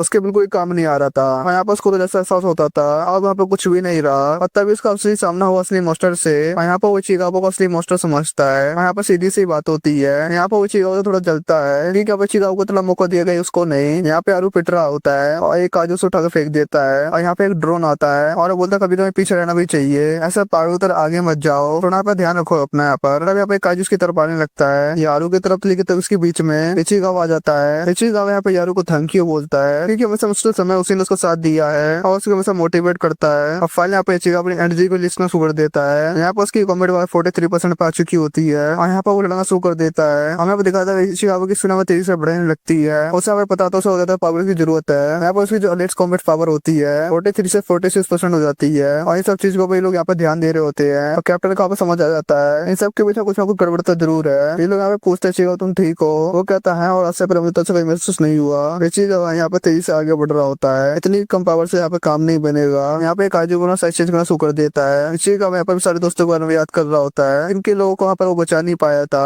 अपने सीनियर काफका को, यारू को, और अगर वो ताकतवर होता तो लोगों तो सफर नहीं करना पड़ता, इसलिए आपको अपनी पावर को साबित करना होगा। इसे काजू को हराना पड़ेगा। यहाँ पर वो दिखाता है यारू की आंखों से यहाँ पे खून के आंसू निकलने लगते हैं। यहाँ पे उसकी कॉमेट पावर होती है प्रोटीन पड़ चुकी होती है। इन लोगों का ये लग रहा होता है उसने अपने ऊपर से यहाँ पे काबू खो दिया है और नंबर 6 ने उसके ऊपर काबू कर लिया है। कैप्टन कहता है नहीं ऐसा नहीं हुआ है, चिकागो ऐसा ही है। जब भी इतनी खतरनाक एनर्जी जाती है जो डाइकाजूस के सेल्स होते हैं एक इंसान के दिमाग के न्यूरोट्रांसमीटर की स्पीड और अमाउंट को तेज कर देते हैं, जिस वजह से उसके अंदर की असली पावर्स बाहर आ जाती हैं और ये चीज काफी खतरनाक होती है असली कॉम्बैट फाइट में। और यहाँ पर ऑब्वियस सी बात है उसके दिमाग में काफी ज्यादा जोर पड़ रहा है, उसकी यहाँ पे मसल्स टूट रही होंगी, लेकिन तब यहाँ पर चिकागो यहाँ पर लड़ता रहता है। अजय सर अटैक के बाद काजू यहाँ पर खड़ा रहता है। यहाँ पर एक पावरफुल स्ट्रॉन्ग काजू होता है यार वहाँ से जा रहा होता है, वहाँ पर यही सोच रहा होता है जब चिकागो नंबर 6 के ऊपर यूज नहीं कर पाया था तब यहाँ पर उसको काफी ज्यादा अच्छा लग रहा था। और यहाँ पर वो एडमिट करता है, यहाँ पर उसे जलता है और यहाँ पे चीज गलत बात है। और दूसरी तरफ चिकागो अपना कंट्रोल खोने लगता है, वहाँ पर ये बोल रहा था 100 पावर चाहिए, वहाँ पर कुछ भी नहीं कर पा रहा। यहाँ पर वो पूरे एरिया को फ्रीज कर देता है जिससे आप उसके दोस्त की यहाँ पे मदद ना कर पाए। और कैप्टन यहाँ पे ये देखता है और कहता है काफी रिस्पॉन्सिबल बंदा है, अपने ऊपर ही पूरी रिस्पॉन्सिबिलिटी लेना चाहता है क्योंकि अब उसको दिया गया है मिशन ओंजो को हराने का। यहाँ पर उसकी 16 जगह से मसल डैमेज हो चुकी होती है, लेकिन तब यहाँ पे चिकागो रुक नहीं रहा होता है और जब यहाँ पे नीचे के लैंड होता है उसकी यहाँ पे एक टंग टूट चुकी होती है। कैप्टन यहाँ पे समझ चुका होता है चिकागो का यहाँ पे काम खत्म हो चुका है, तो वो कहता है टोको में चिकागो को बैकअप देना जा रहा हूँ तो तुम बाकी बंदों को संभालो। और हमें पे दिखाया जाता है चिकागो यहाँ पर अपना वो कमजोर कमजोर करा जा रहा होता है और यहाँ पे यार उनको रोक देता है। यहाँ पर ऐसा नहीं है, यहाँ पर रुको, यहाँ पर आगे मत बढ़ो, यहाँ पे ऐसा नहीं है। यहाँ पे यार आगे बढ़ने की कोशिश कर रहा होता है। यहाँ पे एक डेंजरस जोन होता है और कैप्टन यहाँ पर आगे जाने से मना कर रहा होता है। वहाँ पर काफी खतरनाक जगह तो इसलिए यहाँ पर आगे नहीं जाना चाहिए, लेकिन अब वो काफी तेजी से जा रहा होता है। वहाँ पर ये पूछता है यारू की अर्लीस्ट पावर कितनी है। यहाँ पर उसकी अर्लीस्ट पावर यहाँ पे 24% होती है और उसके बाद यहाँ पे वो आगे बढ़ रहा होता है काफी अच्छी खासी स्पीड में और कैप्टन में देख के काफी शौक हो जाता है। और यहाँ पे यारू को चिकागो काफी विश्वास होता है और यहाँ पर उसे रियलाइज हो जाता है यहाँ पे वो गलत फील कर रहा था और अपने दोस्त से जल रहा था यहाँ पर, जो कि अब उसे नहीं करना चाहिए था। इस चीज से आपको अपने आप को काफी शर्मिंदा फील हो रहा था। यहाँ पर वो आगे बढ़ता हुआ देखता है इचिगावा बिल्कुल डिमोटिवेट बैठा होता है। यहाँ पर वो आगे बढ़ता हुआ इचिगावा को देखता है। इचिगावा की अभी हालत काफी खराब होती है क्योंकि यहाँ पर बिल्कुल जीत नहीं सकता, लेकिन यहाँ पे यारू को काफी विश्वास होता है इचिगावा पर। यहाँ पर वो इचिगावा को अपने कंधे पे बैठा यहाँ से भागने लग जाता है। इचिगावा यहाँ पर होश में आता है। यारू बता तुमने कैप्टन से थोड़ा टाइम ले लिया है काइजू को हराने के लिए, तुम यहाँ पर उसको हरा दोगी कि नहीं? आगे जाकर मैं उसके कोर पर अटैक करूंगा और दूसरा को तुम उस पर अटैक करना। इचिगावा वजह से तुम्हें चोट लग सकती है और तुम यहाँ पर खतरे में भी आ सकते हो। यार यहाँ पर उसके सर में मुक्का मार के उसे यहाँ पर नीचे गिरा देता है। तुम यहाँ पर मुझे तो कमजोर भी मत समझो, पैसे भी यहाँ पर तुम मेरे से छोटे हो, उससे तुम यहाँ पे मेरी बात मानो। और यहाँ पे इचिगावा बोलते तो यहाँ पे काफी कमाल के हो क्योंकि तुम हमेशा मेरे को मोटिवेट करते हो और इस चीज के लिए थैंक यू। अब ये दोनों यहाँ पे तैयार हो जाते हैं काजू छुड़ाने के लिए और यारू आगे बढ़ता है और इसी समय एपिसोड पे खत्म हो जाता है। कैसे लगा आज का एपिसोड? कमेंट करो जरूर बताना और मैं तो वीडियो देख रहे अच्छे से सब्सक्राइब कर देना, वीडियो को लाइक भी कर देना। चलो मिलता है नेक्स्ट वीडियो में।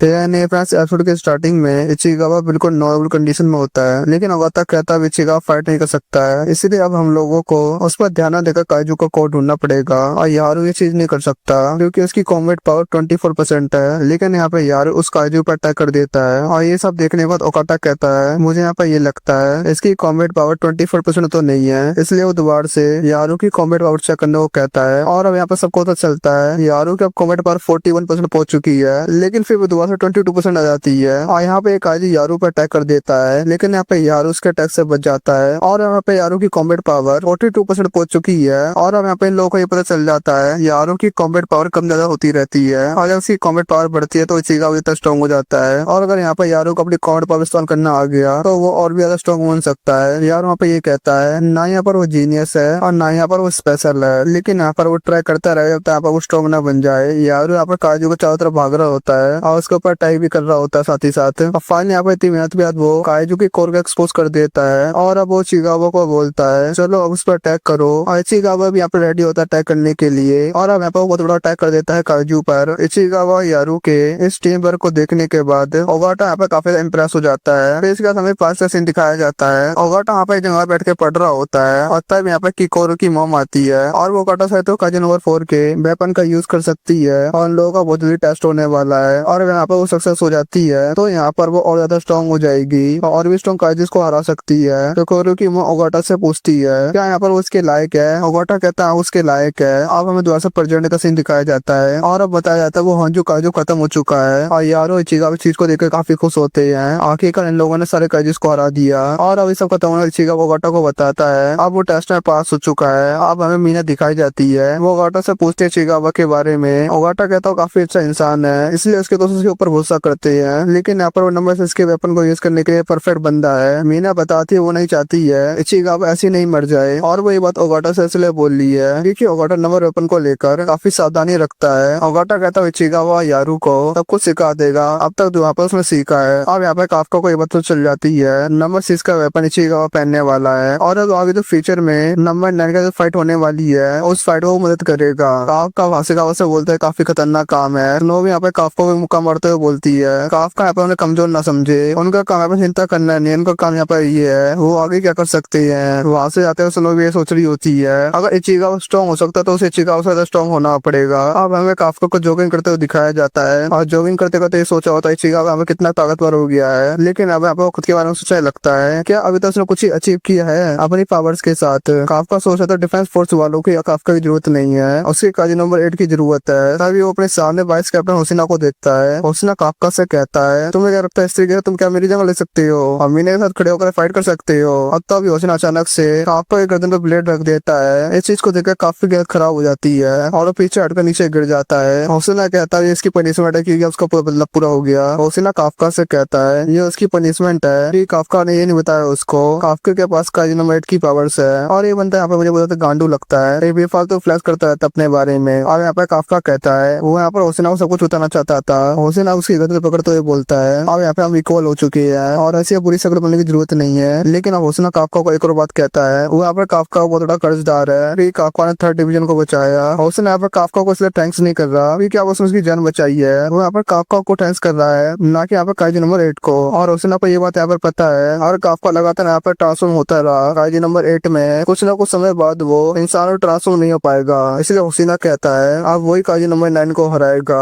इसलिए अब काफका को काजी नंबर 9 ट्रांसफर होने की जरूरत नहीं है। होसिना काफका से कहता है होसिना से आगे बढ़ते रहना चाहे रास्ता कितना लंबा हो। काफका पर ये सोच रहा होता है वाइस कैप्टन होसिना काफी ज्यादा अच्छे हैं। काफका होसिना से कहता है वो वहाँ पे इतना स्ट्रॉन्ग नहीं है, वो बिना काजिनोमेट की पावर्स के किसी को भी बचा पाए। काफका अपने साथियों को खोते हुए देखना चाहता, इसलिए वो काजिनोमेट 8 में ट्रांसफॉर्म होगा और काजू से लड़ेगा। होसिना यहाँ पर काफका को देखकर ये सोच रहा होता है उसे काफका को और भी ज्यादा स्ट्रॉन्ग बनाना पड़ेगा, इसलिए वो काफका को अपने साथ आने को कहता है। होसिना अब काफका को एक जगह ले आता है। ये जगह यहाँ पे एक श्राइन होती है। होसिना बताता जगह बहुत पहले से बन रखी है, ये जगह उन लोगों के लिए बनी है जो यहाँ पे काजू से लड़ते लड़ते खत्म हो गए। लेकिन यहाँ पे होसिना इन चीजों को दिखाने के लिए काफका को यहाँ पर लेके नहीं आया होता है। होसिना अब काफका से कहता है वो उसे फाइट करना सिखाएगा। यहाँ पे ना ही कोई कॉम्बैट सूट होगा और ना ही किसी वेपन का यूज, बस हैंड टू हैंड फाइट करेंगे। और यहाँ पे दोनों फाइट करना स्टार्ट कर देते हैं। काफका यहाँ पे होसिना पे काफी अटैक करने की कोशिश करता है, लेकिन यहाँ पे काफका एक भी होसिना को पंच नहीं मार पाता है और उल्टा होसिना काफका को एक पंच में जड़ देता है। काफका यहाँ पे ये सोच जाता है होसिना से इतना आसानी से नहीं हार सकता, क्योंकि उसने जब से थर्ड डिवीजन को छोड़ा है तब से उसने यहाँ पे बहुत कुछ सीखा है। काफका यहाँ पे फिर से उठता होसिना पर अटैक करने के लिए, लेकिन यहाँ पे होसिना काफका को अटैक करने नहीं देता और यहाँ पर उल्टे काफका को लात मारकर दूर कर देता है। काफका यहाँ पे बहुत ज्यादा कोशिश कर रहा था होसिना पर अटैक करने की, लेकिन यहाँ पर होसिना उसकी हालत खराब कर देता है। अब यहाँ पे काफका होता बिना काजिनोमेट ट्रांसफॉर्म हुए बिना वो यहाँ पर कुछ भी नहीं कर सकता। होसिना अब काफका से कहता है होसिना अब काफका से कहता है पैसे थोड़ा स्ट्रॉन्ग हो चुका है। होसिना ने काफका की इमोट देख के पता कर लिया है काफका ने यहाँ पे काफी ट्रेनिंग करी है। काफका ने चाहे कितनी मेहनत करी लेकिन यहाँ पे काफी कम है। होसिना अब काफका को ये बताता है काफका जो काजिनो 8 के डिफेंस पर और उसकी पावर्स पे काफी ज्यादा भरोसा करता है, पावर्स पे काफी ज्यादा डिपेंड हो रखा है। होसिना अब काफका को जो पंच मारता है और इस पंच को काफका क्या यहाँ पे काफी खराब हो जाती है, लेकिन यहाँ पे काफका को डॉक्टर सुनोमिया की पंच की याद आती है और उन्होंने भी ऐसी पंच किया था काफका के ऊपर एक बार। होसिना अब काफका को ये बताता है जो उसने फाइट में यूज किया वो डिफेंस फोर्स क्वार्टर स्टाइल है और ये फाइटिंग स्टाइल एंटी काजू फाइट्स में यूज होता है और इस साल को परफेक्ट यूज करने वाले हैं डॉक्टर सुनोविया। होसिना अब काफका को ये बताता है वो अपने सूट की कॉम्बैट पावर को यूज नहीं कर सकता है, इसलिए वेपन के साथ फाइट करना उसके लिए यूजलेस रहेगा। इसके बजाय वो एंटी काजू कॉम्बैट स्टाइल सीख ले। होसिना अब काफका और ज्यादा स्ट्रॉन्ग होने को कहता है। काजू नंबर 9 अकेला नहीं है, उसके अलावा भी और ज्यादा प्रॉब्लम हो सकती है और अगर काफका सारी चीजें कर सकता है इसका मतलब यहाँ पर ये है एक दिन वो कैप्टन मीना के साथ खुलकर फाइट कर सकता है और वाइस कैप्टन होसिना की भी जगह ले सकता है और ये सारी चीजें वो खुद की मेहनत से हासिल कर सकता है। अब होसिना काफका को अब ऐसा चलने को कहता है और इसी सीन में एपिसोड पे खत्म हो जाता है। ऐसा लगा आज का एपिसोड कमेंट कर जरूर बताना और अगर तो वीडियो देख रहे हो तो सब्सक्राइब जरूर कर देना, वीडियो को लाइक भी कर देना। चलो मिलता है नेक्स्ट वीडियो में।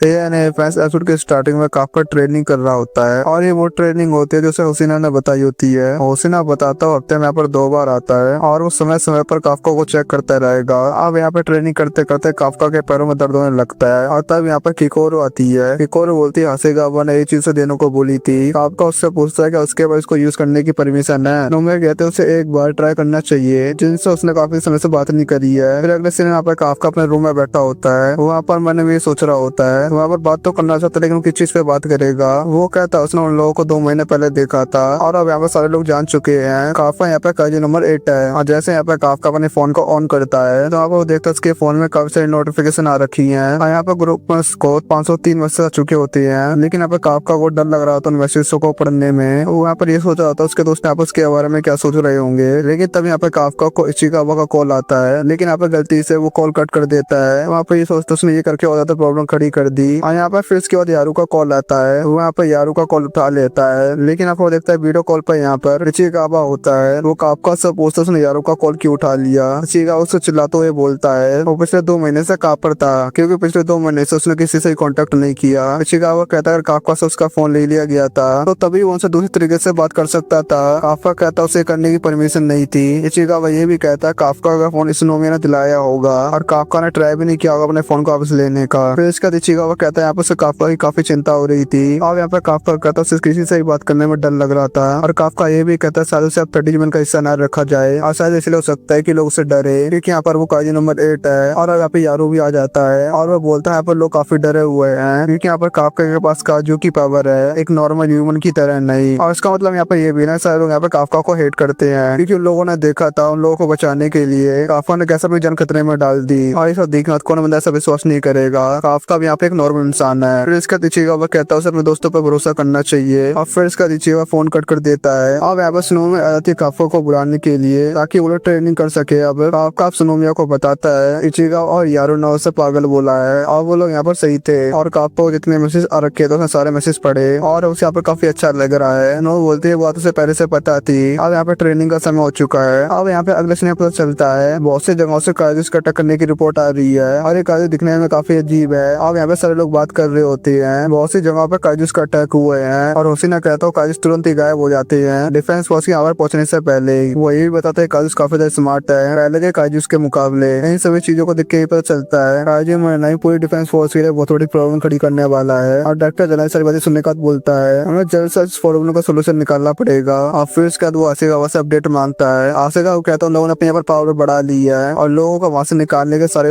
इंतजाम यहाँ पर कर लिए है और सारी चीजें यहाँ पर प्लान के मुताबिक जा रही है। तब एक बंदा होता है डिफेंस फोर्स को बाकी कंट्री से भी मदद मांगनी चाहिए। ऐसा करने में बहुत सारी प्रॉब्लम का सामना करना पड़ेगा। इनमें से एक बंदा बताता है नंबर 1 की वेपन की पावर बढ़ाने में और ही फोकस किया जा रहा है जिससे नार्मो की पावर बढ़ सके और जितने भी उनके पास नंबर वेपन है उन सभी के लिए उनके पास लोग हैं और इस बैटल में सभी लोगों को यहाँ पर मदद करनी पड़ेगी। सबकी बातें सुनने का डॉक्टर जनरल सोच रहा होता है वो इन प्रॉब्लम में कुछ भी नहीं कर सकता और वो जो चीज कर सकता है वो सभी की बातें बैठकर सुनना। और वो ये भी कहता है बूढ़ा होना बेकार है। अगले सीन में यहाँ पर नारुमी सुनोमिया के साथ होता है। वो यहाँ पर एक चीज दिखाने के लिए यहाँ पर लेके आया होता है। नारुमी यहाँ पर सुनोमिया को एक सूट दिखा रहा होता है जो कि यहाँ पर नंबर 1 की वेपन से बना है और सूट की हिस्ट्री बताते हुए नारुमी कहता है इस बैटल में सुनोमिया की मम्मी ने काफी सारी लड़ाइयाँ लेडी थी और काइल उसको जल्दी खत्म करा था। अगले सीन में यहाँ पर डिफेंस फोर्स के साइंटिस्ट दिखाए जाते हैं। वो यहाँ पर डर जाते शायद यहाँ पर भूकंप आया है लेकिन दूसरा साइंटिस्ट बताता है सुनोमिया और नारुमी ट्रेनिंग कर रहे हैं। ये साइंटिस्ट यहाँ पर यही बताता है इस समय से सबसे बड़ी ट्रेनिंग है वो डायबा में चल रही है। अगले सीन में दिखाया था फर्स्ट डिवीजन और थर्ड डिवीजन की जॉइंट ट्रेनिंग चल रही होती है यहाँ पर और दूसरी तरफ यहाँ पर काफका भी ट्रेनिंग कर रहा होता है हुसैना के साथ। काफका यहाँ पर पंच मारता है यहाँ पर काफी खुश होता है अपनी पावर्स को बढ़ते हुए देखकर और हुसैना कहता है बैकअप तुम पकड़ो और जैसे हुसैना अपनी पावर दिखाता है और वो काफका को एक ही पंच उड़ा देता है। हुसैना अब काफका से कहता है ये चीज तुम्हें जरूर करनी थी क्या। काफका कहता है दोपहर की ट्रेनिंग के टाइम पर अपनी असली पावर दिखाएगा। अब अगला सीन लंच टाइम का होता है और यहाँ पर काफका सोच रहा था यहाँ पर उसे काफर बैठ के खाना खाना चाहिए और तब यहाँ पर उसकी नजर मीना पे पड़ती है और वो कहता है वो कैप्टन के बैग में बैठ के तो नहीं खा सकता और जैसे यहाँ पर वो जाने लगता है और वैसे मीना बोलते है तुम यहाँ पर काफा जा रही हो इधर आओ। अब काफका यहाँ पर दूसरी वाली बेंच आके बैठ जाता है। यहाँ पे काफका बस चुपचाप बैठा होता है। मीना कहती है बहुत ज्यादा शांति है और शायद से तूफान के आने से पहले वाली शांति है और यहाँ पर बैठ कर ऐसा लग रहा है सच में चले गए हैं। अब मीना यहाँ पर अपने बचपन की बातें याद करने लगती है। अब काफका भगते हुआ था मीना को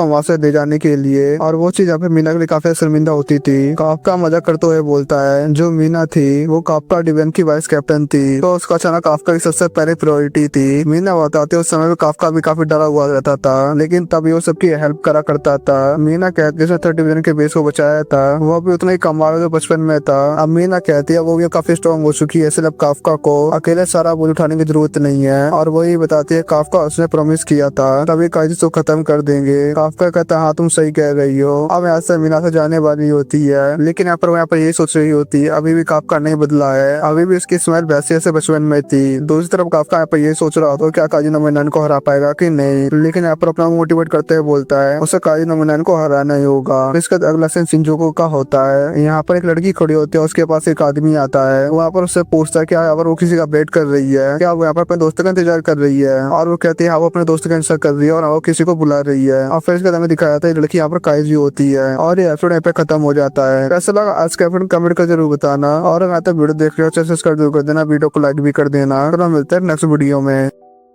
फैंस कैसे आप लोग आज हम देखेंगे Kaiji number 8 season 2 episode number 10। Episode की स्टार्टिंग में मैरिज देखने को मिलती है तो टोकोटा था उसने काफका के लिए एक इनविटेशन लगाया होता है और ये लोग यहाँ पे बात के साथ वहाँ पर नहीं आएगा उसको लैप उसकी फोटो लगा देते हैं और तब यहाँ पे अनाउंसमेंट होती है दुल्हन के पता जल्दी से आइए और हमें यहाँ पे पता चलता है यहाँ पे टोकोटा उसकी बेटी की शादी है। यहाँ पे टोकोटा काफी नर्वस होता है मतलब इसकी बेटी बोलती है शादी यहाँ पर मेरी है आप क्यों यहाँ पे इतने नर्वस हो रहे हो और फिर यहाँ पे उसका हाथ पकड़ लेती है और अब तो आपने जो मेरे लिए किया उस सबके लिए शुक्रिया। इसके बाद ये लोग अंदर से चली जाती है। और तब अचानक से यहाँ पे एक काइजू आ जाता है जो कि इन लोगों को हमला कर देता है मैरिजोल के अंदर। और यहाँ पे डिफेंस फोर्स का मैसेज पहुंच जाता है पूरे ओसाका में काइजूस का हमला हो चुका है और जापान के हर सिटीजन का स्कोर आने लगता है। हमारे ऊपर यहाँ पर काइजूस का हमला हो गया है और यहाँ पर हर जगह पे काइजूस ने अटैक कर दिया होता है। और तब यहाँ पे हमें देखने को मिलता है मैरिजोल के अंदर सारे लोग यहाँ भाग रहे होते हैं और जो चीटो के ऊपर काइजू ने हमला कर दिया होता है। लेकिन यहाँ पर टोकट अपना खून निकाल कर काइजू को अपनी तरफ अटैक करने लगता है और जैसे वो काइजू उसकी बेटी को खाने वाला होता है और तब यहाँ पे नारो में आता है उस काइजू को मार देता है। और अब यहाँ पे नारो बाकी डिवीजन के लोगों से बात करता है। हर डिवीजन अलग अलग जगह पे फाइट कर रही है और सभी को ऑर्डर दे दी जाता है कि वो अपने सूट एक्टिवेट कर ले। और अब हासिका वो नारू से बात कर रहा होता है। हर डिवीजन और थर्ड डिवीजन पूरी टोक्यो को संभाल रखा है। लेकिन यहाँ पर प्रॉब्लम है कि हम बैकअप को नहीं बुला सकते क्योंकि हर जगह पर अटैक हुए हैं, इसलिए हमारे बाकी लोग वहाँ पे मदद कर रहे हैं। तो नारू भी कहता है कोई बात नहीं, हम इतने दिनों से इसी चीज की ट्रेनिंग कर रहे थे। तब यहाँ पे इन्फॉर्मेशन मिलती है यहाँ पे स्नोमिया को उसकी माँ का सूट दे दिया गया है नंबर 4 वेपन। और अब यहाँ पे स्नो में निकल जाती है फाइट करने के लिए और अब वो काजिस को हमला करना शुरू कर देती है और बाकी सब लोग भी आगे बढ़ने लगते हैं काजिस को मारने के लिए। और यहाँ पे बाकी सारे लोग काजिस को जोन में ला रहे होते हैं और किको एक एक करके सबको मार रही होती है अपने वेपन को यूज कर। और दूसरी तरफ वाइस वेपन सॉरी अब यहाँ पे उसने नंबर वेपन 10 को पहन लिया होता है और हमें यहाँ पे पता चलता है नंबर 10 वेपन वो बात कर सकता है और इसको बताया जाता है इसकी आवाज को हम मदद नहीं कर सकते हैं। और इस वेपन को जो बैटल वापर होती है 50% होती है और हुसैन कहता है नंबर 10 तुम्हें मेरे साथ मिलकर फाइट करनी होगी वरना हम दोनों के यहाँ से फेंक दिया जाएगा। और वो कहता है ओके बॉस। और फिर आप हेलीकॉप्टर को नीचे से काट कर नीचे कूद आता है। यहाँ पर वो ऐसी जगह पे कूदा होता है जहाँ पर चारों तरफ काजू काजू होते हैं और वो कहता है चलो मैं लेफ्ट से फाइट करूंगा। लेकिन नंबर 10 बोलता है नहीं हम लोग राइट से फाइट करेंगे। उसने कहा सबसे पहले हम कमजोरों को मारते हैं। नंबर 10 होता है उसमें मजा क्या है सबसे पहले हम ताकतवरों को खत्म करेंगे। अगर हुसैन उससे बोला तुम पागल हो गया है क्या। और यहाँ पे कैप्टन उससे पिटना स्टार्ट हो जाता है और यहाँ पे उसकी कॉमेट पावर 50 से 41% आ जा चुकी होती है और 41% 34% आ चुकी होती है। और अगर से नीचे गए तो ये लोग काजिस की अटैक को रोक भी नहीं पाएंगे। और वाइस कैप्टन हुसैन बोलता मैं तेरे पागल लोगों साथ ही फंस जाता हूँ जहाँ पर सिर्फ मरना ही पसंद करते हैं। चल यहाँ पर बस मैं तेरी एक बात मान रहा हूँ नंबर 10 इसके बाद तुम्हें सिर्फ मेरी बात माननी होगी। नंबर 10 बोला चलो ठीक है। इसके बाद यहाँ पे इसकी कॉम्बैट पावर 54% पहुंच चुकी होती है और यहाँ पे लोग खतरनाक तरीके से फाइट करना स्टार्ट कर देते हैं। और यहाँ पे जितने भी काजिस होते हैं उन्हें लगातार खत्म करते हुए जा रहे होते हैं और यहाँ पे इनकी कॉम्बैट पावर बढ़ती जा रही होती है। और नंबर 10 बोलता अब यहाँ पे मुझे बहुत ज्यादा मजा आ रहा है। वो उसने सब पूछता क्या तुझे मजा आ रहा है। उसने बोलता मैं कुछ नहीं बोलता। और जैसे यहाँ पर नंबर 10 फाइट करने वाला होता है और वैसे यहाँ पर हुसैन लगातार काजिस को मारना स्टार्ट कर देता है। नंबर 10 बोलता है मैं तो यहाँ पर रिएक्ट भी नहीं किया। तो यहाँ पर हुसैन बोलता तो मैं क्या करूँ। और यहाँ पर काजी नंबर 10 सिर्फ हुसैन को गुस्से दिला रहा होता है और दूसरी तरफ साइंटिस्ट परेशान होते हैं इनकी पावर खत्म हो जाएगी लेकिन इनकी यहाँ पर पावर बढ़ती जा रही होती है। और हमें यहाँ पर पता चलता है यहाँ पे दूसरे से बहुत ज्यादा नफरत करते हैं और चोर बिल्ली की तरफ फाइट भी करते हैं और जिस वजह से अपन की पावर बढ़ती जा रही होती है। और हमें हुसैन बोला देखो तुम पावर 10-6 स्टाइल। नंबर 10 बोलता है तो वही अटैक है जिस समय तूने मुझे हराया था। उसने कहता है हाँ ये देख तू। और इस अटैक से सामने वाले काजू को खत्म कर देता है। और अब नंबर 10 बोलता चलो हम डिफेंस फोर्स के लोगों को मारेंगे। अब उसने बोलता तू पागल है क्या पर हमारी लोग हैं। नंबर 10 बोलता है तो कितना बेकार है काजू से लड़के बोरी हो गया इनको तो आप लड़ना भी नहीं आता। और यहाँ पे हुसैन की कॉम्बैट पावर 77% हो चुकी होती है। इधर दूसरी तरफ नानू को बता दिया गया होता है वाइस कैप्टन हुसैन ने उस जगह को क्लियर कर दिया है। अगर स्नोमिया बोलता है ट्रोकर तो काफी खुश हो रहा होगा छोटे मोटे काम करके। हत्या यहाँ पर दूसरी तरफ काका बोलता है मैं तुम्हारे काजू से कभी नहीं लड़ा लेकिन यहाँ पर मैं उनको हरा सकता हूँ इसलिए यहाँ पर मुझे परमिशन दिया कि मैं उनसे फाइट कर सकूँ। लेकिन यहाँ पर स्नोमिया से मना कर देते हैं क्योंकि यहाँ पर काजी नोमिनाल को उसकी लोकेशन मिल जाएगी आखिरकार वो कहाँ पर है जिस वजह से वो हमारे ऊपर अटैक करने के लिए आ जाएगा। इस वजह से मैं तुझे बिल्कुल मना करते तू फाइट नहीं करेगा। तो काफा कहता तो हम क्या करें। और हमें दूसरी तरफ देखने को मिलता है वो काजी साहब सर को तबाह करना शुरू कर देते हैं। तब लोग का इन्फॉर्मेशन मिलती है ये सब मेरे पर छोड़ दो मैं साउथ की तरफ मैं हूँ। और ये आवाज यहाँ पे मीना की होती है और दूसरी मीना अपनी वेपन का रेडी हो रही होती है और वो कहती है मैं सारे काजू को खत्म कर दूंगी। और इसी वजह एफर्ट पे खत्म हो जाता है। ऐसा लगा आज का एफर्ट कमेंट कर जरूर बताना और अगर यहाँ तक वीडियो देख रहे हैं सब्सक्राइब जरूर कर देना वीडियो को लाइक भी कर देना। और मिलता है नेक्स्ट वीडियो में।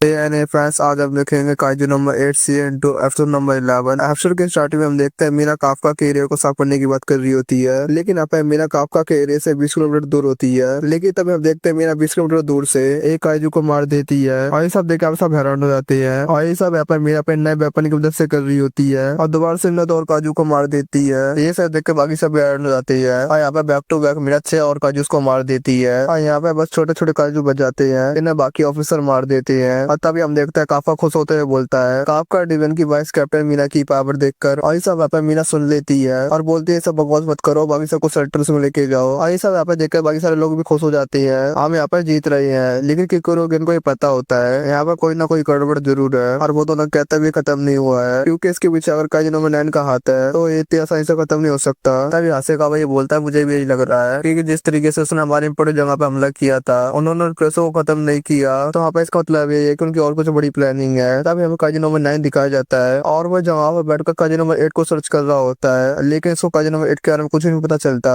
जिससे उस चीज को छोड़कर अपने प्लान को आगे बढ़ाता है। तभी नारुतो स्कोर दिखाया जाता है, गटर में से पानी निकल रहा होता है और तब इनके पीछे से काइजू आ जाता है जिसका 42 9.0 होता है और दूसरी तरफ किकोरो होसनो की तरफ एक काइजू आ जाता है और ऐसे यहाँ पर 5 काइजू आ जाते हैं जिनका यहाँ पर 42 9.0 होता है। और तभी हम देखते हैं किकोरो के पास काइजू आ जाता है, वो जल्दी से उसको पर हमला कर देता है जिससे यहाँ पे किकोरो तो बच जाती है लेकिन बाकी लोग मारे जाते हैं और ये सब देख सारे लोग शौक हो जाते हैं। तभी नॉर्मी बोलता है हमारे इंपोर्टेंट प्लेस की तरफ तो नहीं है, असल में यहाँ पे काइजू हमारे पीछे ताकि हम लोगों को मार सके, ताकि हमारा डिफेंस फोर्स कमजोर हो जाए। तभी नारुतो शनोबुया से बोलता है इस बार यहाँ पे तुम्हें कोई बचाने नहीं आएगा, इसलिए अब तुम्हें सब कुछ अकेले संभालना होगा। और तब हम देखते हैं कि कोई सोच रही होती है आज तक जो भी मेरे पर मुसीबत आई है, जब जब कोई ना कोई मुझे बचाने जरूर आया है। राय आता है मैंने बहुत सारे खतरनाक काइजू के साथ फाइट की है लेकिन मैं उनसे कभी जीती नहीं हूँ, लेकिन आज ये मुझे करना ही होगा। और वो अपनी कॉम्बैट पावर को 84% पहुंचा देती है जिससे उनका होसिनो भी खुश हो जाता है और अब सभी अपने काजू के साथ लड़ने के लिए तैयार हो जाती है। और हम देखते हैं कि एक और काजू पर हमला कर देती है लेकिन यहाँ पर एक काजू काफी तेज होता है जिस वजह से अपर काजू हमले से बच जाता है और इधर वो काजू किकोर पर भारी पड़ रहा होता है और जैसे वो किकोर पर हमला करने वाला होता है लेकिन यहाँ पर वो बच जाती है और अपने शील्ड को एक्टिवेट कर लेती है, लेकिन वो काजू पंच मारकर शील्ड को तोड़ देती है और पंच मारकर दूर उड़ा देती है जिस वजह से आप वो ज्यादा घायल हो जाती है और उसके मुंह से खून निकलने लगता है। लेकिन फिर से किकोर अपने तर को उठाने लगती है लेकिन वो काजू मना कर देता है और इस फाइट को सुनकर अपने नारुतो को ऐसा लगता है जैसे वो काजू किकोर के सारे फाइटिंग स्टाइल को जानता हो और दूसरी तरफ अपने नारुतो अपने काजू को कुछ नहीं बिगाड़ पा रहा था और वो काजू नारुतो को जोर का मुक्का मारता है जिस वजह से आप वही बहुत ज्यादा घायल हो जाता है। और तभी वो काजू बोलता है मुझे पता तो मेरी बॉडी की इलेक्ट्रिकल पल्स को देख सकते हो और उनको रीड कर सकते हो और मेरे अगले मूव को पता कर सकते हो, लेकिन तुम पानी के मूव को रीड नहीं कर सकते। और दूसरी तरफ आप होसिनो का भी काजू उस पर भारी पड़ रहा होता है और वो उसके करीब आकर उसे हमला कर रहा होता है जिस वजह से आप होसिनो भी काफी घायल हो जाता है। और दूसरी तरफ वो साइंटिस्ट लोग बोलते हैं ये काजू बिल्कुल होसिनो की तरह लड़ रहा है और यहाँ पे ऐसा लग रहा है काजू सिर्फ होसिनो से लड़ने के लिए बनाया गया है, जिस पर कैप्टन बोलता तुम सही बोल रहे हो,